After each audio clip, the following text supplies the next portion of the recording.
ਫਰੈਡਰਿਕਸਬਰਗ Virginia ਵਿਖੇ, ਜਿੱਥੇ CDL class A, B ਤੇ P ਦੀ training, cars, buses, box truck, commercial tractor trailer ਵੀ ਚਲਾਉਣੇ ਸਿਖਾਏ ਜਾਂਦੇ ਨੇ। ਇੱਥੇ ਨਾ ਸਿਰਫ ਪੰਜਾਬੀ, ਹਿੰਦੀ, ਅੰਗਰੇਜ਼ੀ, ਉਰਦੂ ਤੇ ਸਪੈਨਿਸ਼ ਵਿੱਚ ਗੱਲਬਾਤ ਕਰਨ ਦੀ ਸਹੂਲਤ ਹੈ, ਸਗੋਂ ਰਿਹਾਇਸ਼ ਦਾ ਵੀ ਪ੍ਰਬੰਧ ਹੈ। ਅੱਜ ਹੀ ਸੰਪਰਕ ਕਰੋ ਸਨੀ ਨੂੰ 540 656 0985 ਤੇ। ਓਏ ਮੇਰੇ ਵੀਰ, ਮੈਨੂੰ ਬਸ ਇੱਕ ਗੱਲ ਦੱਸ ਦੇ ਵੀ ਆ ਜਿਹੜੀ ਤੂੰ ਟਰੈਵਲਿੰਗ ਕਰਦਾ ਤੇ ਉਹਦੇ ਤੋਂ ਬਾਅਦ ਫਰੈਸ਼ ਰਹਿਣਾ, ਇਹਦਾ ਰਾਜ਼ ਕੀ ਹੈ? ਇਹਦਾ ਰਾਜ਼ ਹੈ Arlington fuel stop. Arlington fuel stop 1801 pioneer street highway exit 208 ਤੇ, ਜਿੱਥੇ ਤੁਹਾਨੂੰ ਫ੍ਰੀ ਕਾਫੀ, free fax service, free truck parking, ਰੋਟੀ, ਠੇਕਾ, ਲਾਂਡਰੀ, ਸ਼ਾਵਰ ਤੇ ਟਰੱਕਾਂ ਦਾ ਹੋਰ ਵੀ ਸਾਮਾਨ ਆਸਾਨੀ ਨਾਲ ਮਿਲੇਗਾ। ਹੁਣੇ ਕਾਲ ਕਰੋ 360 652 6066 ਯਾਨੀ 360 652 6066। ਇਹ ਦੋ ਲੋਕੇਸ਼ਨਾਂ ਤੋਂ ਸੇਵਾਵਾਂ ਪ੍ਰਦਾਨ ਕਰਦੇ ਨੇ। Second location Lost Hill travel centre 14814 ਐਲੋਮ street, Lost Hills. Phone number 661 797 2354। ਉਹ ਯਾਰ ਕੀ ਸੁਪਨੇ ਦੇਖੇ ਸੀ ਕੈਨੇਡਾ ਆਉਣ ਤੋਂ ਪਹਿਲਾਂ? ਉਹ ਸੁਪਨੇ ਪੂਰੇ ਕਰਨੇ ਆ ਤਾਂ ਡ੍ਰੀਮ ਲਾਈਨਰ ਐਕਸਪ੍ਰੈਸ ਵਾਲਿਆਂ ਨੂੰ ਕਾਲ ਕਰ। ਜੀ ਹਾਂ, dream liner express company Calgary, Alberta, Canada, ਜਿਨ੍ਹਾਂ ਨੂੰ ਸਾਫ਼ ਸੁਥਰੇ ਰਿਕਾਰਡ ਤੇ 2 ਸਾਲਾ ਤਜਰਬੇ ਵਾਲੇ ਡਰਾਈਵਰਸ ਦੀ ਲੋੜ ਹੈ। ਇਹਨਾਂ ਕੋਲ ਕੈਲਗਰੀ, ਅਲਬਰਟਾ ਤੋਂ ਕੈਲੀਫੋਰਨੀਆ ਤੇ ਐਰੀਜ਼ੋਨਾ ਦੇ ਸਿੱਧੇ ਰਨ। ਇਹਨਾਂ ਕੋਲ ਡਰਾਈ ਤੇ ਰੀਫਰ ਲੋਡ ਵੀ ਹੈ। ਹੋਮ ਰਿਟਰਨ ਵਿਦਿਨ 5 ਡੇਜ਼, ਬਾਈ ਵੀਕਲੀ ਤੇ ਚੰਗੀ ਤਨਖਾਹ ਦਿੰਦੇ ਆ। ਔਰ ਹਾਂ, ਸਿੰਗਲ ਤੇ ਟੀਮਸ ਦੋਨਾਂ ਨੂੰ ਹਾਇਰ ਕਰਦੇ ਨੇ। ਵਧੇਰੇ ਜਾਣਕਾਰੀ ਲਈ ਕਾਲ 403 404 9501 403 404 9501। Dream liner express company Calgary, Alberta, Canada. Bathinda ਦੀ ਗ੍ਰੀਨ ਸਿਟੀ ਦੀ ਅਪਾਰ ਸਫਲਤਾ ਤੋਂ ਬਾਅਦ ਹੁਣ ਪੇਸ਼ ਹੈ ਕਨ੍ਹਈਆਜ਼ ਗ੍ਰੀਨ ਸਿਟੀ, ਜਿੱਥੇ ਸਿਕਿਉਰਿਟੀ ਦੇ ਪੁਖਤਾ ਪ੍ਰਬੰਧ, ਖੁੱਲੀਆਂ ਸੜਕਾਂ, ਹਰਾ ਭਰਾ ਵਾਤਾਵਰਣ, ਬਿਜਲੀ ਦੀਆਂ ਅੰਡਰਗਰਾਉਂਡ ਤਾਰਾਂ ਅਤੇ ਖੂਬਸੂਰਤ ਫੁੱਲ ਪੌਦੇ। ਲੈਂਡਸਕੇਪਿੰਗ ਅਤੇ ਨਿਰਮਾਣ ਕਾਰਜ ਚੱਲ ਰਹੇ ਨੇ ਤੇਜ਼ੀ ਨਾਲ। ਇਸ ਤੋਂ ਪਹਿਲਾਂ ਕਿ ਸਾਰੇ ਪਲਾਟ ਬੁੱਕ ਹੋ ਜਾਣ, ਸੰਪਰਕ ਕਰੋ 8556 600 2064 ਅਤੇ 8556 02071। ਟਰੱਕਿੰਗ ਵਾਲੇ ਵੀਰੋ ਧਿਆਨ ਨਾਲ ਸੁਣੋ। ਟਰੱਕ ਜਿੱਦਾਂ ਦਾ ਵੀ ਚਲਾਉਨੇ ਹੋ, ਮੈਨੂਅਲ ਜਾਂ ਆਟੋਮੈਟਿਕ, ਕੁਇਕ ਟਰੱਕ ਲਿਊਬ ਚੇਤੇ ਆਹੀ ਨਾ ਰੱਖਿਓ। ਟਰੱਕ ਦੀ ਵਧੀਆ ਸਰਵਿਸ ਲਈ ਕੁਇਕ ਟਰੱਕ ਲਿਊਬ। ਲਓ ਜੀ, ਤੀਜੀ ਲੋਕੇਸ਼ਨ ਵੀ ਖੋਲਤੀ ਆ, ਐਗਜ਼ਿਟ 579 ਫਰਮ ਹਾਈਵੇ 401 ਇਨ ਨਾਪਨੀ। ਆਹੋ ਜੀ, ਕੋਈ ਅਪਾਇੰਟਮੈਂਟ ਨਹੀਂ, drive through facility. Exit 579 firm highway 401 in ਨਾਪਨੀ। Quick truck lube, the one stop shop। 5196220660 ਜਾਂ quicktrucklube.com। QTL, because we care। Seco Immigration Services, California Immigration Consultant, registered ਅਤੇ bonded, immigration assistance ਦੇ ਨਾਲ citizenship, work permit, process service, OCI card, family petition, Indian passport, Indian visa ਅਤੇ notary public ਲਈ ਸੰਪਰਕ ਕਰੋ। Seco Immigration Services, Gursharan Sekhon, 22693 Hesperian Boulevard, Suite 250, Hayward, California. Call 510-200-9988। ਤੇ ਇਸ ਦੇ ਨਾਲ ਹੀ ਅਕਾਲ ਟਰੱਕ ਐਂਡ ਟ੍ਰੇਲਰ ਵਾਲੇ ਬਲਤੇਜ ਸਿੰਘ ਬਨੇਸਰ ਕਹਿੰਦੇ ਆ ਜੀ, ਸਾਡਾ ਟਰੱਕ ਸ਼ਾਪ 82 ਰੇਨਮ ਡਰਾਈਵ, ਫਾਰਮਰਸ ਰੋਡ, ਵਿਨੀਪੈਗ ਤੇ। ਇੱਥੇ ਤੁਹਾਨੂੰ ਖੁੱਲੀ parking, quick truck lube, wash ਤੋਂ ਇਲਾਵਾ DOT ਸੇਫਟੀ ਵੀ ਕਰਵਾ ਕੇ ਦਿੱਤੀ ਜਾਂਦੀ ਹੈ। ਸੈਮੀ ਤੇ ਟ੍ਰੇਲਰ ਦਾ ਸਾਰਾ ਕੰਮ ਕਰਕੇ ਦਿੱਤਾ ਜਾਂਦਾ। 2044592000 ਤੇ ਕਾਲ ਕਰ ਸਕਦੇ ਹੋ। ਓਨਰ, ਆਪਰੇਟਰ ਤੇ ਡਰਾਈਵਰ ਜੋ ਲੰਮੇ ਨਹੀਂ ਜਾਣਾ ਚਾਹੁੰਦੇ, ਲੌਂਗ ਹਾਲ ਨਹੀਂ ਜਾਣਾ ਚਾਹੁੰਦੇ, ਉਹ ਸੈਟਲ ਦੇ ਵਿੱਚ ਕੰਮ ਕਰਨਾ ਚਾਹੁੰਦੇ ਆ, ਤਾਂ ਤੁਸੀਂ ਗੁਰਵਿੰਦਰ ਸਿੰਘ ਧਾਲੀਵਾਲ ਹੋਰਾਂ ਨਾਲ ਸੰਪਰਕ ਕਰ ਸਕਦੇ ਹੋ 2063544060 ਤੇ ਜਗਦੇਵ ਸੰਧੂ ਹੋਰਾਂ ਨਾਲ 2532666924 ਤੇ ਕਾਲ ਕਰ ਸਕਦੇ ਹੋ। ਢਿੱਲੋਂ ਸਾਹਿਬ ਸਤਿ ਸ਼੍ਰੀ ਅਕਾਲ ਜੀ। ਸਤਿ ਸ੍ਰੀ ਅਕਾਲ ਜੀ। ਢਿੱਲੋਂ ਸਾਹਿਬ, ਸਭ ਤੋਂ ਪਹਿਲਾਂ ਗੱਲ ਕਰੀਏ ਤਾਂ ਹਰਦੀਪ ਸਿੰਘ ਡਿਬਡਬਾ, ਇਹਨਾਂ ਦੇ ਉੱਤੇ ਕਾਫੀ ਕਹਿੰਦੇ ਸੰਗੀਨ ਦੋਸ਼ ਲੱਗ ਰਹੇ ਨੇ। ਕੀ ਦੋਸ਼ ਲੱਗ ਰਹੇ ਜੀ, ਕੀ ਕਹਾਣੀ ਹੈ ਸਾਰੀ? ਦੇਖੋ, ਹਰਦੀਪ ਸਿੰਘ ਡਿਬਡਬਾ ਜਿਹੜੇ ਹੈਗੇ, ਕਈ ਕਿਤਾਬਾਂ ਲਿਖੀਆਂ ਉਹਨਾਂ ਨੇ, ਔਰ ਮੰਨਿਆ ਇਹ ਜਾਂਦਾ ਹੈ ਕਿ ਸਿੱਖ ਰਾਜਨੀਤੀ ਦੇ ਉਹ ਬਹੁਤ ਵੱਡੇ ਗਿਆਤਾ ਹੈ ਜੀ। ਕਿਸੇ ਜ਼ਮਾਨੇ ਦੇ ਵਿੱਚ ਉਹ ਉਸ ਵੇਲੇ ਦੇ ਅਕਾਲ ਤਖਤ ਸਾਹਿਬ ਦੇ ਜਥੇਦਾਰ ਭਾਈ ਜਸਵੀਰ ਸਿੰਘ ਰੋਡੇ ਦੇ ਨਾਲ ਜੀ ਬਤੌਰ PA ਨਿੱਜੀ ਸਹਾਇਕ ਦੇ ਤੌਰ 'ਤੇ ਕੰਮ ਕਰਦੇ ਸੀ। ਲੇਕਿਨ ਬਾਅਦ ਦੇ ਵਿੱਚ ਉਹਨਾਂ ਨੇ ਇੱਕ ਕਿਤਾਬ ਲਿਖੀ ਸੀ, ਔਰ ਉਸ ਕਿਤਾਬ ਦੇ ਵਿੱਚ ਭਾਈ ਜਸਵੀਰ ਸਿੰਘ ਰੋਡੇ ਦੇ ਖਿਲਾਫ ਕਾਫੀ ਸਾਰੇ ਇਲਜ਼ਾਮ ਲਾਏ ਸੀ ਜੀ। ਡਿਬਡਬਾ ਸਾਹਿਬ ਸ਼ਾਇਦ ਰੌਸ਼ਨੀ 'ਚ ਨਾ ਆਉਂਦੇ ਜੇ 26 ਜਨਵਰੀ ਨੂੰ ਕਿਸਾਨ ਅੰਦੋਲਨ ਦੇ ਦੌਰਾਨ ਜਿਹੜੀ ਕਿਸਾਨ ਪਰੇਡ ਕੱਢਣੀ ਸੀ, ਉਸ ਪਰੇਡ ਨੂੰ ਅੰਤਰਰਾਸ਼ਟਰੀ ਪੱਧਰ ਦੇ ਉੱਤੇ ਪਸਾਰਨ ਵਾਸਤੇ ਜੀ ਕਿਸਾਨ ਸੰਯੁਕਤ ਕਿਸਾਨ ਮੋਰਚੇ ਵਾਲਿਆਂ ਨੇ ਬਹੁਤ ਵੱਡੇ ਪੱਧਰ ਤੇ ਪ੍ਰਬੰਧ ਕੀਤੇ ਸੀ। ਦੇਸ਼ ਵਿਦੇਸ਼ ਦੇ ਵਿੱਚੋਂ ਟੀਵੀ ਚੈਨਲ ਜਿਹੜੇ ਉੱਥੇ ਆਏ ਹੋਏ ਸੀ। ਜੀ ਜੇ ਕਿਤੇ ਉਹਦੇ ਵਿੱਚ ਕੋਈ ਡਿਸਟਰਬੈਂਸ ਨਾ ਹੁੰਦੀ ਤੇ ਠੀਕ ਤਰੀਕੇ ਨਾਲ ਉਹ ਕਿਸਾਨ ਪਰੇਡ ਨਿਕਲ ਜਾਂਦੀ ਤਾਂ ਮੇਰੇ ਖਿਆਲ ਮੁਤਾਬਕ ਇਹ ਹੈ ਕਿ ਹੁਣ ਤੱਕ ਕਿਸਾਨ ਮਸਲਿਆਂ ਦਾ ਕੋਈ ਨਾ ਕੋਈ ਹੱਲ ਨਿਕਲ ਜਾਂਦਾ, ਕਿਉਂਕਿ ਜਿਹੜੇ ਕਿਸਾਨ ਮੋਰਚੇ ਦੇ ਲੀਡਰਾਂ ਨੂੰ ਖਲਨਾਇਕ ਬਣਾ ਕੇ ਪੇਸ਼ ਕੀਤਾ ਜਾ ਰਿਹਾ ਸੀ ਜੀ ਦੁਨੀਆ ਦੇ ਵਿੱਚ, ਹਾਲਾਂਕਿ ਅੱਜ ਵੀ ਉਹਨਾਂ ਨੂੰ ਨਾਇਕ ਮੰਨਿਆ ਜਾਂਦਾ ਹੈ, ਲੇਕਿਨ ਦੁਨੀਆ ਦੇ ਵਿੱਚ ਉਹਨਾਂ ਨੇ ਮਹਾਨ ਨਾਇਕ ਦੇ ਰੂਪ ਦੇ ਵਿੱਚ ਉਭਰਨਾ ਸੀ। ਪਰ ਉਹ ਸਾਰੇ ਦਾ ਸਾਰਾ ਜਿਹੜਾ ਸੀਗਾ ਉਹਨਾਂ ਦਾ ਕੀਤਾ ਕਰਾਇਆ ਉਦੋਂ ਖੂਹ ਖਾਤੇ 'ਚ ਪੈ ਗਿਆ ਜਦੋਂ ਕੁਝ ਲੋਕਾਂ ਨੇ ਲਾਲ ਕਿਲੇ ਵਾਲੇ ਪਾਸੇ ਨੂੰ ਰਵਾਨਗੀ ਪਾ ਦਿੱਤੀ। ਰਾਤ ਨੂੰ ਤੁਹਾਨੂੰ ਪਤਾ ਹੈ ਕਿ ਜਿਹੜੀ ਸਿੰਘੂ ਬਾਰਡਰ ਦੇ ਉੱਤੇ ਇਕੱਠ ਹੁੰਦਾ ਹੈ, ਸਟੇਜ ਦੇ ਉੱਤੇ ਉਸ ਇਕੱਠ ਦੇ ਉੱਤੇ ਉਹ ਜਿਹੜੀ ਉਸ ਇਕੱਠ ਵਾਲੀ ਸਟੇਜ ਹੈ ਜੀ, ਜਦੋਂ ਸਟੇਜ ਸੰਤੋਖਤੀ ਸੀ, ਸਮਾਪਤ ਕਰਤੀ ਸੀ, ਉਸ ਤੋਂ ਬਾਅਦ ਕੁਝ ਲੋਕ ਸਟੇਜ ਤੇ ਜਾ ਕੇ ਚੜ੍ਹਦੇ ਹੈ, ਉੱਥੋਂ ਇੱਕ ਵੱਖਰਾ ਪ੍ਰੋਗਰਾਮ ਦਿੰਦੇ ਹੈ ਜੀ। ਕਿਸਾਨ ਮਜ਼ਦੂਰ ਸੰਘਰਸ਼ ਕਮੇਟੀ ਵਾਲਿਆਂ ਦੇ ਨਾਲ ਤਾਲਮੇਲ ਹੁੰਦਾ ਹੈ, ਬਕਾਇਦਾ ਪੁਲਿਸ ਦੀ ਇੱਕ ਵੱਡੀ ਜਿਹੜੀ ਹੈ ਹਾਈ ਪਾਵਰ ਟੀਮ ਕਿਸਾਨ ਮਜ਼ਦੂਰ ਸੰਘਰਸ਼ ਮੋਰਚੇ ਦਾ ਜਿਹੜਾ ਆਪਣਾ ਕਿਸਾਨ ਮਜ਼ਦੂਰ ਸੰਘਰਸ਼ ਕਮੇਟੀ ਹੈ ਉਹਨਾਂ ਦੇ ਕੈਂਪ ਦੇ ਵਿੱਚ ਪਹੁੰਚਦੀ ਹੈ ਔਰ ਸਵੇਰੇ ਹਾਲਾਂਕਿ 9 ਵਜੇ ਚੱਲਣ ਦਾ ਪ੍ਰੋਗਰਾਮ ਹੁੰਦਾ 7 ਵਜੇ ਤੱਕ ਹੀ ਉਹ ਜਿਹੜੇ ਸੀ ਬੈਰੀਕੇਡ ਉੱਥੋਂ ਹਟਾ ਦਿੱਤੇ ਤੇ ਚੱਲਣ ਵਾਸਤੇ ਰਾਹ ਪੱਧਰਾ ਕਰਤਾ ਸੀ। ਇਹਦਾ ਮਤਲਬ ਜਿਹੜਾ ਪੁਲਿਸ ਟੀਮ ਉੱਥੇ ਆਈ, ਕੁਝ ਲੋਕਾਂ ਦਾ ਸਟੇਜ ਦੇ ਉੱਤੇ ਕਬਜ਼ਾ ਕਰਨਾ, ਸਵੇਰੇ ਜਲਦੀ ਉੱਥੋਂ ਨਿਕਲਣ ਵਾਸਤੇ ਗੱਲ ਕਰਨੀ, ਇਹ ਇੱਕ ਗਿਣੀ ਮਿੱਥੀ ਸਾਜ਼ਿਸ਼ ਸੀ ਜੀ।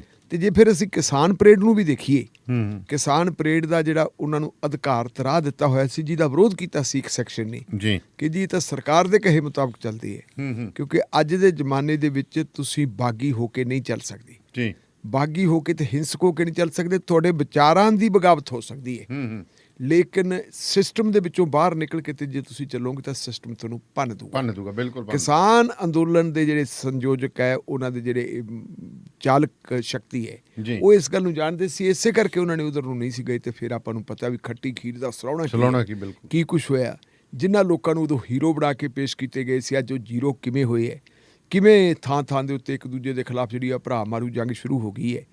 ਤੇ ਇਹ ਮੈਨੂੰ ਜਿਹੜੀ ਇਬਾਰਤ ਤਾਂ ਲਿਖਣੀ ਪਈ ਕਿਉਂਕਿ ਦੱਸਣੀ ਪਈ ਕਿਉਂਕਿ ਪਿਛਲੇ ਦਿਨਾਂ ਦੇ ਵਿੱਚ ਜੀ ਇੱਕ ਦਮਦਮਾ ਆਪਣੇ ਜਿਹੜਾ ਆਪਣਾ ਮਸਤੂਆਣਾ ਸਾਹਿਬ ਗੁਰਦੁਆਰਾ, ਉੱਥੇ ਇੱਕ ਮੀਟਿੰਗ ਹੋਈ ਸੀ। ਉਸ ਮੀਟਿੰਗ ਦੇ ਵਿੱਚ ਜਿਹੜੇ ਲੋਕ ਸ਼ਾਮਲ ਹੋਏ ਉਹ ਭਾਵੇਂ ਪਤਾ ਨਹੀਂ ਕਿੰਨੇ ਕੁ ਲੋਕ ਸੀ, ਲੇਕਿਨ 2 ਬੰਦਿਆਂ ਨੇ ਇੱਕ ਪ੍ਰੈਸ ਕਾਨਫਰੰਸ ਕੀਤੀ ਸੀ। ਹਾਂਜੀ। ਔਰ ਉਹ ਪ੍ਰੈਸ ਕਾਨਫਰੰਸ ਕਰਨ ਵਾਲੇ ਜਿਹੜੇ 2 ਬੰਦੇ ਸੀ, ਉਹਨਾਂ ਦੇ ਵਿੱਚ ਇੱਕ ਹਰਦੀਪ ਸਿੰਘ ਡਿਬਡਵਾ ਸੀ, ਜਿਨ੍ਹਾਂ ਨੂੰ ਸਤਿਕਾਰ ਨਾਲ ਬਾਪੂ ਜੀ ਕਿਹਾ ਜਾਂਦਾ ਹੈ, ਤੇ ਦੂਜੇ ਪਾਸੇ ਇੱਕ ਮਿਸਟਰ ਕੋਈ ਬਰਾੜ ਹੈ, ਸ਼ਾਇਦ ਅਜੇਪਾਲ ਸਿੰਘ ਬਰਾੜ ਹੈ, ਸਿੱਖ ਚਿੰਤਕ ਹੈ ਜੀ, ਉਹ ਸੀ। ਉਹਨਾਂ ਨੇ ਕੋਈ ਗੱਲ ਜਨਤਕ ਕੀਤੀ ਹੈ, ਉਹ ਕਹਿੰਦੇ ਵੀ ਪਿਛਲੇ ਸਮੇਂ 'ਚ ਲੱਖਾ ਸਿਧਾਣਾ ਤੇ ਜਿਹੜਾ ਦੀਪ ਸਿੱਧੂ, ਇਹਨਾਂ ਦੇ ਦਰਮਿਆਨ ਮਤਭੇਦ ਪੈਦਾ ਹੋਏ ਸੀ, ਔਰ ਉਹਨਾਂ ਮਤਭੇਦਾਂ ਨੂੰ ਨਜਿੱਠਣ ਵਾਸਤੇ ਸਾਡੀ ਜਿਹੜੀ ਹੈ ਡਿਊਟੀ ਲਾਈ ਗਈ ਸੀ। ਉਹਨਾਂ ਨੇ ਕੁਝ ਹੋਰਾਂ ਲੋਕਾਂ ਦੇ ਨਾਂ ਵੀ ਲਏ ਵੀ ਉਹਨਾਂ ਨੇ ਡਿਊਟੀ ਲਾਈ ਗਈ ਸੀ। ਅਸੀਂ ਦੋਨਾਂ ਧਿਰਾਂ ਨੂੰ ਸੁਣਿਆ, ਸੁਣਨ ਤੋਂ ਬਾਅਦ ਕਹਿੰਦੇ ਇੱਕ ਧਿਰ ਨੇ ਉਲੰਘਣਾ ਕਰਤੀ, ਉਲੰਘਣਾ ਕਰਕੇ ਜਿਹੜੀਆਂ ਸਾਡੀਆਂ ਗੱਲਾਂ ਬਾਤਾਂ ਹੋਈਆਂ ਸੀ, ਹਾਲਾਂਕਿ ਕਿਹਾ ਸੀ ਕਿ ਮੀਡੀਆ 'ਚ ਨਾ ਜਾਇਆ ਜਾਵੇ, ਲੇਕਿਨ ਉਹਨਾਂ ਨੇ ਉਹਨੂੰ ਮੀਡੀਆ ਤੇ ਪਾਤਾ ਤੇ ਹੁਣ ਹਕੀਕਤ ਦੱਸਣ ਵਾਸਤੇ ਅਸੀਂ ਸਾਹਮਣੇ ਆਉਣੇ। ਉਹਨਾਂ ਨੇ ਜੋ ਕੁਛ ਗੱਲ ਕਹੀ ਉਹਦੇ ਵਿੱਚ ਉਹਦੇ ਤੋਂ ਇਉਂ ਲੱਗਦਾ ਸੀ ਕਿ ਲੱਖਾ ਸਿਧਾਣੇ ਦੀ ਅਪਰੋਚ ਠੀਕ ਸੀ ਜੀ ਤੇ ਦੀਪ ਸਿੱਧੂ ਵਾਲੇ ਧੜੇ ਦੀ ਅਪਰੋਚ ਗਲਤ ਸੀ। ਇਹ ਗੱਲ ਜਦੋਂ ਉੱਥੋਂ ਹੋਈ ਤੇ ਫਿਰ ਹਰਦੀਪ ਸਿੰਘ ਡਿਬਡਵਾ ਦੁਬਾਰਾ ਫਿਰ ਜਿਹੜੇ ਆ ਰੌਸ਼ਨੀ ਦੇ ਵਿੱਚ ਆ ਗਏ। ਹਾਲਾਂਕਿ ਡਿਬਡਵਾ ਸਾਹਿਬ ਪਹਿਲੀ ਵਾਰੀ ਉਦੋਂ ਆਏ ਸੀ ਜਦੋਂ ਉਹਨਾਂ ਦੇ ਪੋਤਰੇ ਦੀ ਡੈਥ ਹੋ ਗਈ ਸੀ ਦਿੱਲੀ 'ਚ। ਕਿਹਾ ਗਿਆ ਸੀ ਕਿ ਐਕਸੀਡੈਂਟ ਦੇ ਵਿੱਚ ਹੋਈ ਹੈ, ਲੇਕਿਨ ਬਾਅਦ ਦੇ ਵਿੱਚ ਇਹ ਗੱਲਾਂ ਵੀ ਆ ਗਈਆਂ ਕਿ ਐਕਸੀਡੈਂਟ ਦੇ ਵਿੱਚ ਨਹੀਂ ਸੀ ਹੋਇਆ, ਉੱਥੇ ਪੁਲਿਸ ਦੀ ਜ਼ਿਆਦਤੀ ਹੋਈ ਸੀ। ਇਹ ਗੱਲ ਵੀ ਆਈ, ਤੁਸੀਂ ਵੀ ਉੱਥੇ ਮੌਕੇ 'ਤੇ ਸੀ, ਉਸ ਇਲਾਕੇ ਦੇ ਵਿੱਚ ਹੀ ਸੀ, ਤੁਹਾਡਾ ਵੀ ਕੈਮਰਾ ਵਗੈਰਾ ਟੁੱਟਿਆ ਸੀ, ਉਸ ਵੇਲੇ ਬੜਾ ਕੁਛ ਹੋਇਆ ਸੀ। ਸੋ ਜਦੋਂ ਡਿਬਡਵਾ ਸਾਹਿਬ ਇੱਥੇ ਆ ਗਏ ਤੇ ਪਹਿਲਾਂ ਵੀ ਆਪਾਂ ਡਿਬਡਵਾ ਸਾਹਿਬ ਦੀ ਗੱਲ ਦੇਖੀ ਕਿ ਇਹਨਾਂ ਦੀ ਲਾਈਨ ਇੱਕ ਵੱਖਰੀ ਹੁੰਦੀ ਹੈ। ਸੰਯੁਕਤ ਕਿਸਾਨ ਮੋਰਚੇ ਦੀ ਜਿਹੜੀ ਲਾਈਨ ਹੈ ਉਹਦੇ ਨਾਲੋਂ ਲੀਹ ਪਾਟਦੀ ਹੈ ਜੀ, ਔਰ ਉਹ ਪਾਟਦੀ ਲੀਹ ਦੇ ਵਿੱਚ ਬੜੇ ਕਿਸਮ ਦੇ ਲੋਕ ਕਹੀ ਜਾਂਦੇ ਸੀ ਕਿ ਆਹ ਕੁਛ ਹੈ। ਤੇ ਹੁਣ ਜਿਹੜੀ ਦਾਨੇਵਾਲੀਆ ਸਾਹਿਬ ਗੱਲ ਆਉਂਦੀ ਹੈ, ਇਹ ਗੱਲ ਕਿਸੇ ਹੋਰ ਨੇ ਨਹੀਂ ਕਹੀ, ਕੱਲ ਅਚਨਚੇਤ ਡਿਬਡਵਾ ਸਾਹਿਬ ਦਾ ਬੇਟਾ ਜਿਹਦਾ ਨਾਂ ਬਿਕਰਮਜੀਤ ਸਿੰਘ ਹੁੰਦਲ ਹੈ, ਨਵਰੀਤ ਸਿੰਘ ਦਾ ਬਾਪ ਹੈ ਉਹ, ਤੇ ਉਹਦੀ ਨਵਰੀਤ ਦੀ ਮਾਤਾ ਪਰਮਜੀਤ ਕੌਰ, ਇਹ ਦੋਨੋਂ ਸਿੰਘੂ ਮੋਰਚੇ ਤੇ ਆਉਂਦੇ ਹੈ ਔਰ ਇਹਨਾਂ ਨੇ ਆ ਕੇ ਸ਼ਿਰਕਤ ਕੀਤੀ। ਸਿੰਘੂ ਮੋਰਚੇ ਦੇ ਉੱਤੇ ਇਹਨਾਂ ਦਾ ਸਨਮਾਨ ਵੀ ਕੀਤਾ ਆਯੋਜਕਾਂ ਵੱਲੋਂ। ਉਹਨਾਂ ਨੇ ਕਿਹਾ ਕਿ ਕਿ ਨਵਰੀਤ ਸਿੰਘ ਦੇ ਦਾਦਾ ਜੀ ਸਰਦਾਰ ਹਰਦੀਪ ਸਿੰਘ ਡਿਬਡਵਾ 1994 ਤੋਂ ਆਪਣੇ ਪਰਿਵਾਰ ਨਾਲੋਂ ਅਲੱਗ ਲੈ ਰਹੇ। ਅੱਛਾ। ਸਾਡੇ ਨਾਲ ਕਹਿੰਦੇ ਇਹਨਾਂ ਦਾ ਕੋਈ ਲਾਗਾ ਦੇਗਾ ਨਹੀਂ। ਤੇ ਉਹਨਾਂ ਨੇ ਇਹ ਦੋਸ਼ ਲਾਇਆ ਕਿ ਜਿਹੜਾ ਵਿਅਕਤੀ ਆਪਣੇ ਪਰਿਵਾਰ ਨਾਲ ਨਹੀਂ ਰਹਿ ਸਕਦਾ ਉਹ ਕਿਸਾਨ ਮੋਰਚੇ ਦੇ ਨਾਲ ਕਿੰਨਾ ਕੁ ਚਿਰ ਰਹੂਗਾ। ਇਹਦੇ ਬਾਰੇ ਕਹਿੰਦੇ ਵੀ ਕੁਝ ਕਿਹਾ ਹੀ ਨਹੀਂ ਜਾ ਸਕਦਾ। ਤੇ ਨਾਲ ਅਗਲੇ ਉਹਨਾਂ ਨੇ ਕਿਹਾ ਕਿ ਮੋਰਚੇ ਦੇ ਆਗੂਆਂ ਖਿਲਾਫ ਵੀ ਉਹ ਅਕਸਰ ਦੋਸ਼ ਲਾ ਦਿੰਦੇ ਹੈ। ਤੇ ਉਹਦੇ ਪਿਤਾ ਨੇ ਇਹ ਵੀ ਦੋਸ਼ ਲਾਇਆ ਕਿ ਹਰਦੀਪ ਸਿੰਘ ਡਿਬਡਵਾ ਨੇ ਇੱਕ ਵਾਰੀ ਆਪਣੇ ਪੁੱਤਰ ਨੂੰ ਜੇਲ੍ਹ 'ਚ ਬੰਦ ਕਰਵਾਤਾ ਸੀ। ਅੱਛਾ। ਉਹਦੇ ਖਿਲਾਫ ਵੀ ਕੇਸ ਵਗੈਰਾ ਬਣਾਤਾ ਸੀ। ਤੇ ਇੱਦਾਂ ਹੀ ਉਹਨਾਂ ਨੇ ਕਿਹਾ ਕਿ ਪੰਜਾਬ ਦੇ ਕਿਸਾਨ ਤੇ ਨੌਜਵਾਨ ਹੈ ਜਿਹੜੇ ਉਕਤ ਮੋਰਚੇ ਦੇ ਕਹਿਣੇ ਵਿੱਚ ਉਹਨਾਂ ਨੂੰ ਚੱਲਣਾ ਚਾਹੀਦਾ ਹੈ, ਅਲੱਗ ਨਹੀਂ ਤੁਰਨਾ ਚਾਹੀਦਾ, ਕਿਉਂਕਿ ਹਰਦੀਪ ਸਿੰਘ ਡਿਬਡਵੇ ਦੀ ਜਿਹੜੀ ਅਪਰੋਚ ਹੈ ਉਹ ਮੋਰਚੇ ਨੂੰ ਢਾਹ ਲਾਉਣ। ਅਸੀਂ ਨਹੀਂ ਕਹਿ ਸਕਦੇ ਵੀ ਇਹਦੇ 'ਚ ਸੱਚਾਈ ਕਿੰਨੀ ਹੈ, ਲੇਕਿਨ ਜੇ ਪਰਿਵਾਰਕ ਮੈਂਬਰ ਇਹ ਗੱਲ ਕਹਿੰਦੇ ਹੈ ਜੀ ਤੇ ਪਿਛਲਾ ਪਿਛੋਕੜ ਉਹਨਾਂ ਦਾ ਦੇਖਿਆ ਜਾਵੇ, ਕਿਉਂਕਿ ਜੇ ਆਪਾਂ ਕਹੀਏ ਕਿ ਕਿਸਾਨ ਮੋਰਚੇ ਦੀ ਲੀਡਰਸ਼ਿਪ ਹੈ ਜਿਹੜੀ ਉਹਨਾਂ ਤੋਂ ਕੋਈ ਗਲਤੀ ਨਹੀਂ ਹੋ ਸਕਦੀ ਹੈ। ਜੇ ਆਪਾਂ ਕਹੀਏ ਭਾਈ ਜਸਵੀਰ ਸਿੰਘ ਰੋਡੇ ਅਕਾਲ ਤਖਤ ਸਾਹਿਬ ਦੇ ਜਥੇਦਾਰ ਜਦੋਂ ਸੀ ਜੀ ਇਹਨਾਂ ਤੋਂ ਕੋਈ ਖੁਨਾਮੀਆਂ ਨਹੀਂ ਹੋਈਆਂ, ਹੋ ਸਕਦੀਆਂ। ਇਹ ਤਾਂ ਜਿੰਨੀ ਦੇਰ ਤੱਕ ਮਨੁੱਖ ਇਸ ਸੰਸਾਰ ਤੋਂ ਕੂਚ ਨਹੀਂ ਕਰਦਾ ਉਨੀ ਦੇਰ ਤੱਕ ਉਹ ਤੋਂ ਕੁਛ ਵੀ ਹੋ ਸਕਦਾ, ਗਲਤੀਆਂ ਫਲਤੀਆਂ ਹੋ ਸਕਦੀਆਂ। ਕੁਛ ਲੋਕ ਇਹ ਕਿ ਜਿਨ੍ਹਾਂ ਤੋਂ ਅਣਜਾਣੇ ਦੇ ਵਿੱਚ ਗਲਤੀਆਂ ਹੋ ਜਾਂਦੀਆਂ ਉਹ ਆਪਣੀ ਗਲਤੀ ਦਾ ਅਹਿਸਾਸ ਕਰ ਲੈਂਦੇ। ਜੇ ਕਈ ਵਾਰੀ ਜਾਣਬੁੱਝ ਕੇ ਵੀ ਬੰਦਾ ਗਲਤੀ ਕਰ ਲੈਂਦਾ ਹੈ ਤੇ ਕਹਿੰਦੇ ਹੁੰਦੇ ਸਵੇਰ ਦਾ ਭੁੱਲਿਆ ਸ਼ਾਮ ਨੂੰ ਘਰੇ ਆ ਜੇ, ਉਹਨੂੰ ਅਸੀਂ ਭੁੱਲਿਆ ਨਹੀਂ ਕਹਿ ਸਕਦੇ। ਹਾਂ, ਜਦੋਂ ਕੋਈ ਬੰਦਾ ਕਿਸੇ ਲਹਿਰ ਦੇ ਵਿੱਚ ਨਾਲ ਜੁੜ ਕੇ ਕਵੇ ਕਿ ਮੈਂ ਲਹਿਰ ਦਾ ਖੈਰ ਖੁਆਂ, ਲੇਕਿਨ ਜਿਸ ਵੀ ਲਹਿਰ ਦੇ ਨਾਲ ਜੁੜਿਆ ਹੋਵੇ ਜੇ ਉਹਦਾ ਲਹਿਰ ਦਾ ਨੁਕਸਾਨ ਕਰਦਾ ਹੈ ਤਾਂ ਉੱਥੇ ਕਹਾਂਗੇ ਕਿ ਦਾਲ 'ਚ ਕੁਛ ਕਾਲਾ ਹੈ। ਇਸ ਕਰਕੇ ਅਸੀਂ ਡਿਬਡਵਾ ਸਾਹਿਬ ਤੇ ਆਪਣੇ ਵੱਲੋਂ ਕੋਈ ਇਲਜ਼ਾਮ ਨਹੀਂ ਲਾਉਂਦੇ, ਕਿਉਂਕਿ ਖਬਰ ਹੈ, ਖਬਰ ਜਿਹੜੀ ਹੈ ਸਾਡੇ ਕੋਲ ਆਈ ਆਪਾਂ ਡਿਸਕਸ ਕਰਨੀ ਸੀ। ਇਹ ਅੱਗੇ ਜਿਹੜੇ ਹੈਗੇ ਪਾਠਕ ਜਾਂ ਕਿਸਾਨ ਮੋਰਚੇ ਦੇ ਆਗੂ ਦਰਸ਼ਕ ਹੈ ਜਿਹੜੇ ਜਾਂ ਸਰੋਤੇ ਹੈ ਜਿਹੜੇ ਉਹ ਆਪਣੇ ਆਪੇ ਤੇ ਕੋਈ ਜਿਹੜਾ ਉਹਨਾਂ ਨੇ ਇਹਦਾ ਕੋਈ ਵਿਸ਼ਲੇਸ਼ਣ ਕਰਨਾ ਕਰ ਸਕਦੇ ਹੈ। ਜੋ ਖਬਰ ਸੀ ਉਹ ਖਬਰ ਦਾ ਸਾਰ ਤੱਤ ਤੁਹਾਨੂੰ ਉਹ ਦੱਸ ਦਿੱਤਾ ਹੈ ਜੀ। ਉਧਰ ਕੈਪਟਨ ਅਮਰਿੰਦਰ ਸਿੰਘ ਕਹਿੰਦੇ ਕਿ ਜਿਹੜੀ ਮੈਂ ਪ੍ਰਦਰਸ਼ਨਾਂ ਸੰਬੰਧੀ ਅਪੀਲ ਕੀਤੀ ਸੀ, ਕਹਿੰਦੇ ਉਹਨੂੰ ਰੰਗਤ ਹੀ ਹੋਰ ਦੇ ਦਿੱਤੀ ਵਿਰੋਧੀਆਂ ਨੇ ਨਹੀਂ ਦਿੱਤੀ ਜੀ, ਉਹਨਾਂ ਨੇ ਕਿਸਾਨਾਂ ਨੂੰ ਕਿਹਾ। ਅੱਛਾ ਜੀ। ਕਿ ਕਿਸਾਨ ਮੋਰਚੇ ਦੇ ਜਿਹੜੇ ਵੈਸੇ ਜੇ ਆਪਾਂ ਗੱਲ ਦੇਖੀਏ ਤਾਂ ਵਿਰੋਧੀਆਂ ਨੇ ਵੀ ਦਿੱਤੀ ਹੈ। ਹੁਣ ਬੀਬਾ ਜੀ ਦਾ ਹਰਸਿਮਰਤ ਕੌਰ ਬਾਦਲ ਦਾ ਵੀ ਟਵੀਟ ਆਪਾਂ ਪੜ੍ਹ ਸਕਦੇ ਜੀ। ਉਹਨਾਂ ਨੇ ਵੀ ਕਿਹਾ ਜੀ ਹੁਣ ਪਤਾ ਲੱਗਦਾ ਕਿ ਅਸਲ ਬੰਦਾ ਕੌਣ ਹੈ, ਅਸਲ ਕਿਸਾਨਾਂ ਦਾ ਹਮਦਰਦ ਕੌਣ ਹੈ, ਕੀ ਕੈਪਟਨ ਅਮਰਿੰਦਰ ਸਿੰਘ ਹੈ ਕਿ ਅਕਾਲੀ ਦਲ ਵਾਲੇ ਹੈ। ਲੇਕਿਨ ਅਮਰਿੰਦਰ ਸਿੰਘ ਨੇ ਜਿਹੜੀ ਗੱਲ ਹੁਸ਼ਿਆਰਪੁਰ ਤੇ ਨਵਾਂ ਸ਼ਹਿਰ ਦੇ ਦੌਰੇ ਤੇ ਗਿਆ ਸੀ ਉਦੋਂ ਗੱਲ ਕਹੀ ਸੀ, ਉਹਨੇ ਤੀਰੀ ਗੱਲ ਕਹੀ ਸੀ ਜੀ। ਪਹਿਲੀ ਗੱਲ ਉਹਨੇ ਕਹੀ ਸੀਗੀ ਕਿ ਕਿਸਾਨ ਮੋਰਚੇ ਦੇ ਨਾਲ ਪੰਜਾਬ ਸਰਕਾਰ ਹੈ ਜੀ। ਕਿਸਾਨ ਮੋਰਚਾ ਜੇ ਦਿੱਲੀ ਤੱਕ ਪਹੁੰਚਿਆ, ਜੇ ਇਹ ਅੰਦੋਲਨ ਉੱਥੋਂ ਤੱਕ ਪਹੁੰਚਿਆ ਤਾਂ ਇਹ ਪੰਜਾਬ ਸਰਕਾਰ ਦੀ ਹਮਦਰਦੀ ਦੀ ਵਜ੍ਹਾ ਕਾਰਨ ਨਹੀਂ ਪਹੁੰਚੇ ਜੀ। ਉਹ ਕਹਿੰਦੇ ਵੀ ਜੇ ਪੰਜਾਬ ਸਰਕਾਰ ਚਾਹੁੰਦੀ ਤੇ ਇਹ ਦਿੱਲੀ ਨਹੀਂ ਸੀ ਜਾ ਸਕਦੇ। ਜਿਵੇਂ ਪੰਜਾਬ ਸਰਕਾਰ ਨੂੰ ਕੇਂਦਰ ਵੱਲੋਂ ਵਾਰ-ਵਾਰ ਇਹ ਦਬਾਅ ਪਾਇਆ ਜਾ ਰਿਹਾ ਸੀ ਕਿ ਤੁਸੀਂ ਇਹਨਾਂ ਨੂੰ ਰੋਕੋ, ਕਹਿੰਦੇ ਵੀ ਅਸੀਂ ਇਹਨਾਂ ਨੂੰ ਨਹੀਂ ਰੋਕਿਆ। ਅੱਜ ਜੇ ਇਹ ਮੋਰਚਾ ਬੁਲੰਦੀਆਂ ਤੇ ਹੈ ਤਾਂ ਇਹ ਰਹਿਣਾ ਚਾਹੀਦਾ ਹੈ। ਅਗਲੀ ਗੱਲ ਉਹਨੇ ਗੱਲ ਕਹੀ ਸੀ ਕਿ ਮੋਰਚਾ ਇਸ ਵੇਲੇ ਹਰਿਆਣੇ ਤੇ ਦਿੱਲੀ ਦੇ ਵਿੱਚ ਹੈ ਜੀ। ਹਰਿਆਣੇ ਤੇ ਦਿੱਲੀ ਦੇ ਵਿੱਚ ਮੋਰਚੇ ਦੇ ਲੀਡਰ ਜੋ ਮਰਜ਼ੀ ਹੈ ਕਰਨ, ਲੇਕਿਨ ਪੰਜਾਬ ਦੀ ਆਰਥਿਕਤਾ ਨੂੰ ਮੱਦੇ ਨਜ਼ਰ ਰੱਖਦਿਆਂ ਹੋਇਆਂ ਪੰਜਾਬ ਦੇ ਵਿੱਚ ਇਹਨਾਂ ਨੂੰ ਅੰਦੋਲਨ ਨੂੰ ਇਸ ਲੈਵਲ ਤੇ ਨਹੀਂ ਕਰਨਾ ਚਾਹੀਦਾ। ਜਿਵੇਂ ਕਿ ਉਹਨੇ ਕਿਹਾ, ਕੈਪਟਨ ਅਮਰਿੰਦਰ ਸਿੰਘ ਨੇ ਕਿਹਾ ਕਿ 113 ਥਾਵਾਂ ਦੇ ਉੱਤੇ ਇਸ ਵੇਲੇ ਧਰਨੇ ਲੱਗੇ ਹੋਏ, ਔਰ ਉਹ 113 ਥਾਵਾਂ ਦੇ ਜਿਹੜੇ ਧਰਨੇ ਲੱਗੇ ਹੋਏ ਉਹਨਾਂ ਧਰਨਿਆਂ ਦਾ ਨੁਕਸਾਨ, ਆਰਥਿਕ ਨੁਕਸਾਨ ਪੰਜਾਬ ਨੂੰ ਹੰਡਾਉਣਾ ਪੈਣਾ ਜੀ। ਇਹ ਗੱਲ ਕਹੀ। ਦੂਜੀ ਗੱਲ ਉਹਨਾਂ ਨੇ ਕਹੀ ਕਿ ਕੇਂਦਰ ਸਰਕਾਰ ਨੂੰ ਆਪਣੀ ਜਿੱਦ ਛੱਡ ਦੇਣੀ ਚਾਹੀਦੀ ਹੈ। ਉਹਨਾਂ ਨੇ ਕਿਹਾ ਕਿ 125 ਵਾਰੀ, ਸ਼ਾਇਦ 126 ਵਾਰੀ ਕਿ ਕਿੰਨੇ ਵਾਰੀ ਉਹਨਾਂ ਨੇ ਕੋ ਦਿੱਤਾ ਵੀ ਇੰਨੇ ਵਾਰੀ ਸੰਵਿਧਾਨ ਦੇ ਵਿੱਚ ਪਹਿਲਾਂ ਸੋਧਾਂ ਹੋ ਸਕਦੀਆਂ ਜੀ। ਜੇ ਇੱਕ ਸੋਧ ਹੋਰ ਹੋ ਜੂਗੀ ਸੰਵਿਧਾਨ ਦੇ ਵਿੱਚ ਜਿਹੜੇ ਕਾਨੂੰਨ ਬਣੇ ਤੇ ਇਹਦੇ ਨਾਲ ਕੋਈ ਪਹਾੜ ਨਹੀਂ ਡਿੱਗਣ ਵਾਲਾ। ਇਸ ਨੂੰ ਮਤਲਬ ਕੇਂਦਰ ਸਰਕਾਰ ਨੂੰ ਚਾਹੀਦਾ ਕਿ ਆਪਣਾ ਹੱਠ, ਆਪਣੀ ਜਿੱਦ ਛੱਡ ਦੇਣੀ ਚਾਹੀਦੀ ਹੈ। ਜੇ ਉਹਨੇ ਜਿੱਦ ਨਹੀਂ ਛੱਡੀ ਤਾਂ ਇਹਦੇ ਨਾਲ ਹਾਲਾਤ ਖਰਾਬ ਹੋਣਗੇ ਜਿਹਦਾ ਖਮਿਆਜਾ ਮੁਲਕ ਨੂੰ ਭੁਗਤਣਾ ਪੈ ਸਕਦਾ। ਇਹ ਗੱਲ ਕੈਪਟਨ ਅਮਰਿੰਦਰ ਸਿੰਘ ਨੇ ਕਹੀ। ਤੀਜੀ ਗੱਲ ਉਹਨਾਂ ਨੇ ਕਹੀ ਸੀ ਕਿ ਅਕਾਲੀ ਦਲ ਵਾਲੇ ਜਿਹੜੇ ਡਬਲ ਗੇਮ ਖੇਡਦੇ ਇਹ ਜਦੋਂ ਅਸੀਂ ਪੰਜਾਬ ਸਰਕਾਰ ਨੇ ਆਲ ਪਾਰਟੀ ਮੀਟਿੰਗ ਬੁਲਾਈ ਸੀ ਉਹਦੇ ਪ੍ਰਤੀ ਇਹਨਾਂ ਦਾ ਜਿਹੜਾ ਸੀਗਾ ਨਜ਼ਰੀਆ ਉਹ ਪੂਰੀ ਤਰ੍ਹਾਂ ਨਕਾਰਾਤਮਕ ਸੀ। ਔਰ ਉਹ ਤੋਂ ਬਾਅਦ ਵੀ ਪਰਿਵਾਰ ਦੇ 3 ਵੱਡੇ ਜੀ ਹੈ ਜਿਹੜੇ, ਬੀਬਾ ਜੀ ਹੋ ਗਈ ਹਰਸਿਮਰਤ ਕੌਰ, ਸੁਖਬੀਰ ਸਿੰਘ ਬਾਦਲ ਹੋ ਗਏ, ਸੀਨੀਅਰ ਬਾਦਲ ਪ੍ਰਕਾਸ਼ ਸਿੰਘ ਬਾਦਲ ਹੋ ਗਏ, ਇਹਨਾਂ ਦੇ ਜਿੰਨੇ ਸਪੋਕਸਮੈਨ ਆ ਉਹ ਤਾਂ ਆਪਾਂ ਨੂੰ ਪਤਾ ਹੀ ਹੈ ਕਿ ਸਾਰੇ ਕਿਵੇਂ ਇਹਨਾਂ ਨੇ ਮੁਹਾਰਨੀ ਰੱਟੀ ਹੋਈ ਸੀ ਕਿ ਇਹ ਕਾਨੂੰਨ ਬਹੁਤ ਵਧੀਆ ਹੈ, ਕਿਸਾਨਾਂ ਦੀ ਕਾਇਆ ਕਲਪ ਵਾਲੇ ਹੈ, ਇਹਨਾਂ ਕਾਨੂੰਨਾਂ ਤੋਂ ਵਧੀਆ ਕਾਨੂੰਨ ਕੋਈ ਹੋ ਹੀ ਨਹੀਂ ਸਕਦੇ। ਅਸਤੀਫਾ ਵੀ ਭਾਵੇਂ ਬੀਬਾ ਜੀ ਨੇ ਦਿੱਤਾ ਸੀ, ਪਰ ਦਮਦਮਾ ਸਾਹਿਬ ਆ ਕੇ ਉਹਨਾਂ ਨੇ ਕਿਹਾ ਸੀ ਕਿ ਮੈਂ ਨਹੀਂ ਇਹਨਾਂ ਕਾਲੇ ਕਾਨੂੰਨਾਂ ਦਾ ਵਿਰੋਧ ਕਰਦੀ। ਬਿਲਕੁਲ ਵਿਰੋਧ ਤਾਂ ਜਿਹੜੇ ਹੈਗੇ ਕਿਸਾਨ ਕਰਦੇ ਆ, ਤੇ ਮੈਂ ਕਿਸਾਨਾਂ ਦੇ ਨਾਲ ਆ, ਇਸ ਕਰਕੇ ਮੈਂ ਅਸਤੀਫਾ ਦਿੱਤਾ ਸੀ। ਮਤਲਬ ਜਿਹੜੀ ਉਹ ਹਮਦਰਦੀ ਹੈ ਕਿਤੇ ਨਾ ਕਿਤੇ ਪਈ ਸੀ। ਉਹਨਾਂ ਨੇ ਤੇਰੀ ਗੱਲ ਕਹੀ ਸੀਗੀ। ਤੇਰੀ ਗੱਲ ਕਹਿਣ ਤੋਂ ਬਾਅਦ ਨਾਲ ਦੀ ਨਾਲ ਹੀ, ਕਿਉਂਕਿ ਪੱਤਰਕਾਰ ਪਹੁੰਚ ਜਾਂਦੇ ਆ ਜੀ, ਮਨਜੀਤ ਸਿੰਘ ਰਾਏ ਜਿਹੜੇ ਦੁਆਬਾ ਦੇ ਲੀਡਰ ਹੈ ਕਿਸਾਨਾਂ ਦੇ, ਉਹਨਾਂ ਕੋਲੇ ਚਲੇ ਗਏ। ਉਹਨਾਂ ਨੇ ਕਿਹਾ ਤੁਸੀਂ ਦੱਸੋ ਕੀ ਹੈ। ਉਹਨਾਂ ਨੇ ਕਿਹਾ ਤਾਂ ਕੈਪਟਨ ਅਮਰਿੰਦਰ ਸਿੰਘ ਇਹ ਸਪਸ਼ਟ ਕਰੇ ਕਿ ਉਹ ਕਿਸਾਨਾਂ ਨਾਲ ਹੈ ਜਾਂ ਕਾਰਪੋਰੇਟ ਘਰਾਣਿਆਂ ਨਾਲ। ਉਹ ਕਹਿੰਦੇ ਇਸ ਦਾ ਵਿਰੋਧ ਕਾਰਪੋਰੇਟ ਘਰਾਣਿਆਂ ਦਾ ਕਰਦੇ ਹੈ। ਹੋਰ ਵੀ ਕਿਸਾਨ ਲੀਡਰਾਂ ਨੇ ਕਿਹਾ ਕਿ ਕੈਪਟਨ ਅਮਰਿੰਦਰ ਸਿੰਘ ਨੂੰ ਇਹ ਨਹੀਂ ਸੀ ਕਹਿਣਾ ਚਾਹੀਦਾ, ਗੱਲ ਗਲਤ ਹੈ। ਕੁਛ ਲੋਕਾਂ ਨੇ ਇਹ ਗੱਲ ਕਹੀ ਜੀ ਕੈਪਟਨ ਅਮਰਿੰਦਰ ਸਿੰਘ ਮੋਦੀ ਤੋਂ ਡਰ ਗਿਆ। ਕੁਛ ਨੇ ਕਿਹਾ ਕਿ ਮੋਦੀ ਦੇ ਏਜੰਡੇ ਨੂੰ ਲਾਗੂ ਕਰ ਰਿਹਾ, ਸਾਰਾ ਕੁਛ ਕਰਦੇ। ਕੱਲ ਫਿਰ ਕੈਪਟਨ ਨੇ ਇਹਦੇ ਤੇ ਆਪਣੀ ਜਿਹੜੀ ਹੈ ਕਲੈਰੀਫਿਕੇਸ਼ਨ ਦਿੱਤੀ ਹੈ, ਜਿਹਨੂੰ ਆਪਾਂ ਸਪਸ਼ਟੀਕਰਨ ਦਿੰਦੇ ਕਹਿੰਦੇ ਆ। ਉਹਨੇ ਕਿਹਾ ਕਿ ਮੈਂ ਜੋ ਗੱਲ ਕਹੀ ਸੀ, ਮੇਰੀ ਗੱਲ ਨੂੰ ਜਿਹੜੀ ਹੈਗੀ ਤੋੜ ਮਰੋੜ ਕੇ ਉਹਦੇ ਅਰਥ ਕੱਢੇ ਗਏ। ਉਹਨੇ ਕਿਹਾ ਸੀਗਾ ਕਿ ਜੇ ਪੰਜਾਬ ਦੇ ਵਿੱਚ ਅੰਦੋਲਨ ਚੱਲਦਾ ਤਾਂ ਇਸ ਅੰਦੋਲਨ ਦਾ ਨੁਕਸਾਨ ਪੰਜਾਬ ਨੂੰ ਉਠਾਉਣਾ ਪਊਗਾ। ਔਰ ਉਹਨੇ ਇੱਕ ਮਿਸਾਲ ਦਿੱਤੀ ਕਿ ਕੁਝ ਸਾਈਲੋ ਪਲਾਂਟ ਹੈ ਇੱਥੇ, ਜਿਨ੍ਹਾਂ ਸਾਈਲੋ ਪਲਾਂਟਸ ਦੇ ਵਿੱਚ FCI ਵੱਲੋਂ ਖਰੀਦੀ ਹੋਈ ਕਣਕ ਜਿਹੜੀ ਪੰਜਾਬ ਨੇ ਖਰੀਦੀ FCI ਵਾਸਤੇ, ਉਹਨਾਂ 'ਚ ਉਹ ਡੰਪ ਕੀਤੀ ਹੋਈ ਹੈ, ਭੰਡਾਰਨ ਕੀਤੀ ਹੋਈ ਹੈ। 4-4 ਸਾਲਾਂ ਤੋਂ ਉੱਥੇ ਕਣਕ ਪਈ ਹੈ। ਜੇ ਉਸ ਕਣਕ ਨੂੰ ਉੱਥੋਂ ਕੱਢ ਕੇ ਜੀ ਅਸੀਂ ਹੋਰਾਂ ਰਾਜਾਂ 'ਚ ਜਿਹੜੀ ਡੈਸਟੀਨੇਸ਼ਨ ਹੈ, ਜਿਹੜੀ ਮੰਜ਼ਿਲ ਆ, ਉੱਥੇ ਨਾ ਪਹੁੰਚਾਵਾਂਗੇ ਤਾਂ 4-6 ਮਹੀਨਿਆਂ 'ਚ ਉਸ ਕਣਕ ਨੇ ਸੜ ਜਾਣਾ। ਤੇ ਸੜੀ ਹੋਈ ਕਣਕ ਦਾ ਖਮਿਆਜਾ ਕਿਹਨੂੰ ਭੁਗਤਣਾ ਪੈਣਾ? ਲੋਕਾਂ ਨੂੰ ਭੁਗਤਣਾ ਪੈਣਾ, ਪੰਜਾਬ ਨੂੰ ਭੁਗਤਣਾ ਪੈਣਾ। ਔਰ ਉਹਦਾ ਜੇ ਆਪਾਂ ਕਹਾਂਗੇ ਕਿ ਉਹ ਜਿਹੜੀ ਪੈਸਾ ਹੈ, ਉਸ ਪੈਸੇ ਦਾ ਜਿਹੜਾ ਘਾਟਾ ਪਊਗਾ, ਉਹਦਾ ਨੁਕਸਾਨ ਕਿਹਨੂੰ ਹੋਊਗਾ? ਉਹ ਸਰਕਾਰੀ ਖਜ਼ਾਨੇ ਨੂੰ ਹੋਊਗਾ। ਹੁਣ ਕਈ ਮੇਰੇ ਵਰਗੇ ਸੋਚ ਸਕਦੇ ਹੈ, ਹੁਣ ਮੈਂ ਉਹਨਾਂ ਚਾਹੁੰਦਾ ਕਿ ਮੈਂ ਕਿਹੜਾ ਇਨਕਮ ਟੈਕਸ ਭਰਦਾ, ਮੇਰਾ ਕੀ ਨੁਕਸਾਨ ਹੋ ਜੂ। ਪਰ ਉਹ ਲੋਕ ਭੁੱਲਦੇ ਹੈ, ਜੇ ਅਸੀਂ ਟੁੱਥਪੇਸਟ ਲੈਂਦੇ ਹਾਂ ਉਹਦੇ ਤੇ ਵੀ ਟੈਕਸ ਹੈ, ਜੇ ਅਸੀਂ ਚਾਹ ਦਾ ਕੱਪ ਪੀਂਦੇ ਹਾਂ, ਚਾਹ ਦੇ ਕੱਪ ਤੇਲ ਤੇ ਵੀ, ਕੋਈ ਚੀਜ਼ ਜਿਹੜੀ ਤੁਸੀਂ ਖਰੀਦਦੇ ਹੋ, ਹਰ ਚੀਜ਼ ਦੇ ਉੱਤੇ ਟੈਕਸ ਹੈ। ਕੋਈ ਸਿੱਧਾ ਟੈਕਸ ਹੈ ਤੇ ਕੋਈ ਅਸਿੱਧਾ ਟੈਕਸ ਹੈ। ਤੁਹਾਡੇ ਟੈਕਸਾਂ ਦੇ ਨਾਲ ਹੀ ਉਹ ਪੈਸੇ ਜਿਹੜਾ ਉਹ ਭਰਦਾ, ਤੇ ਉਹਦੇ ਜਿਹੜਾ ਨੁਕਸਾਨ ਹੋਊਗਾ ਤੁਹਾਨੂੰ ਹੋਊ। ਇੱਕ ਅਮਰਿੰਦਰ ਸਿੰਘ ਨੇ ਆਪਣੀ ਤੇ ਗੱਲ ਕਹੀ ਹੈ।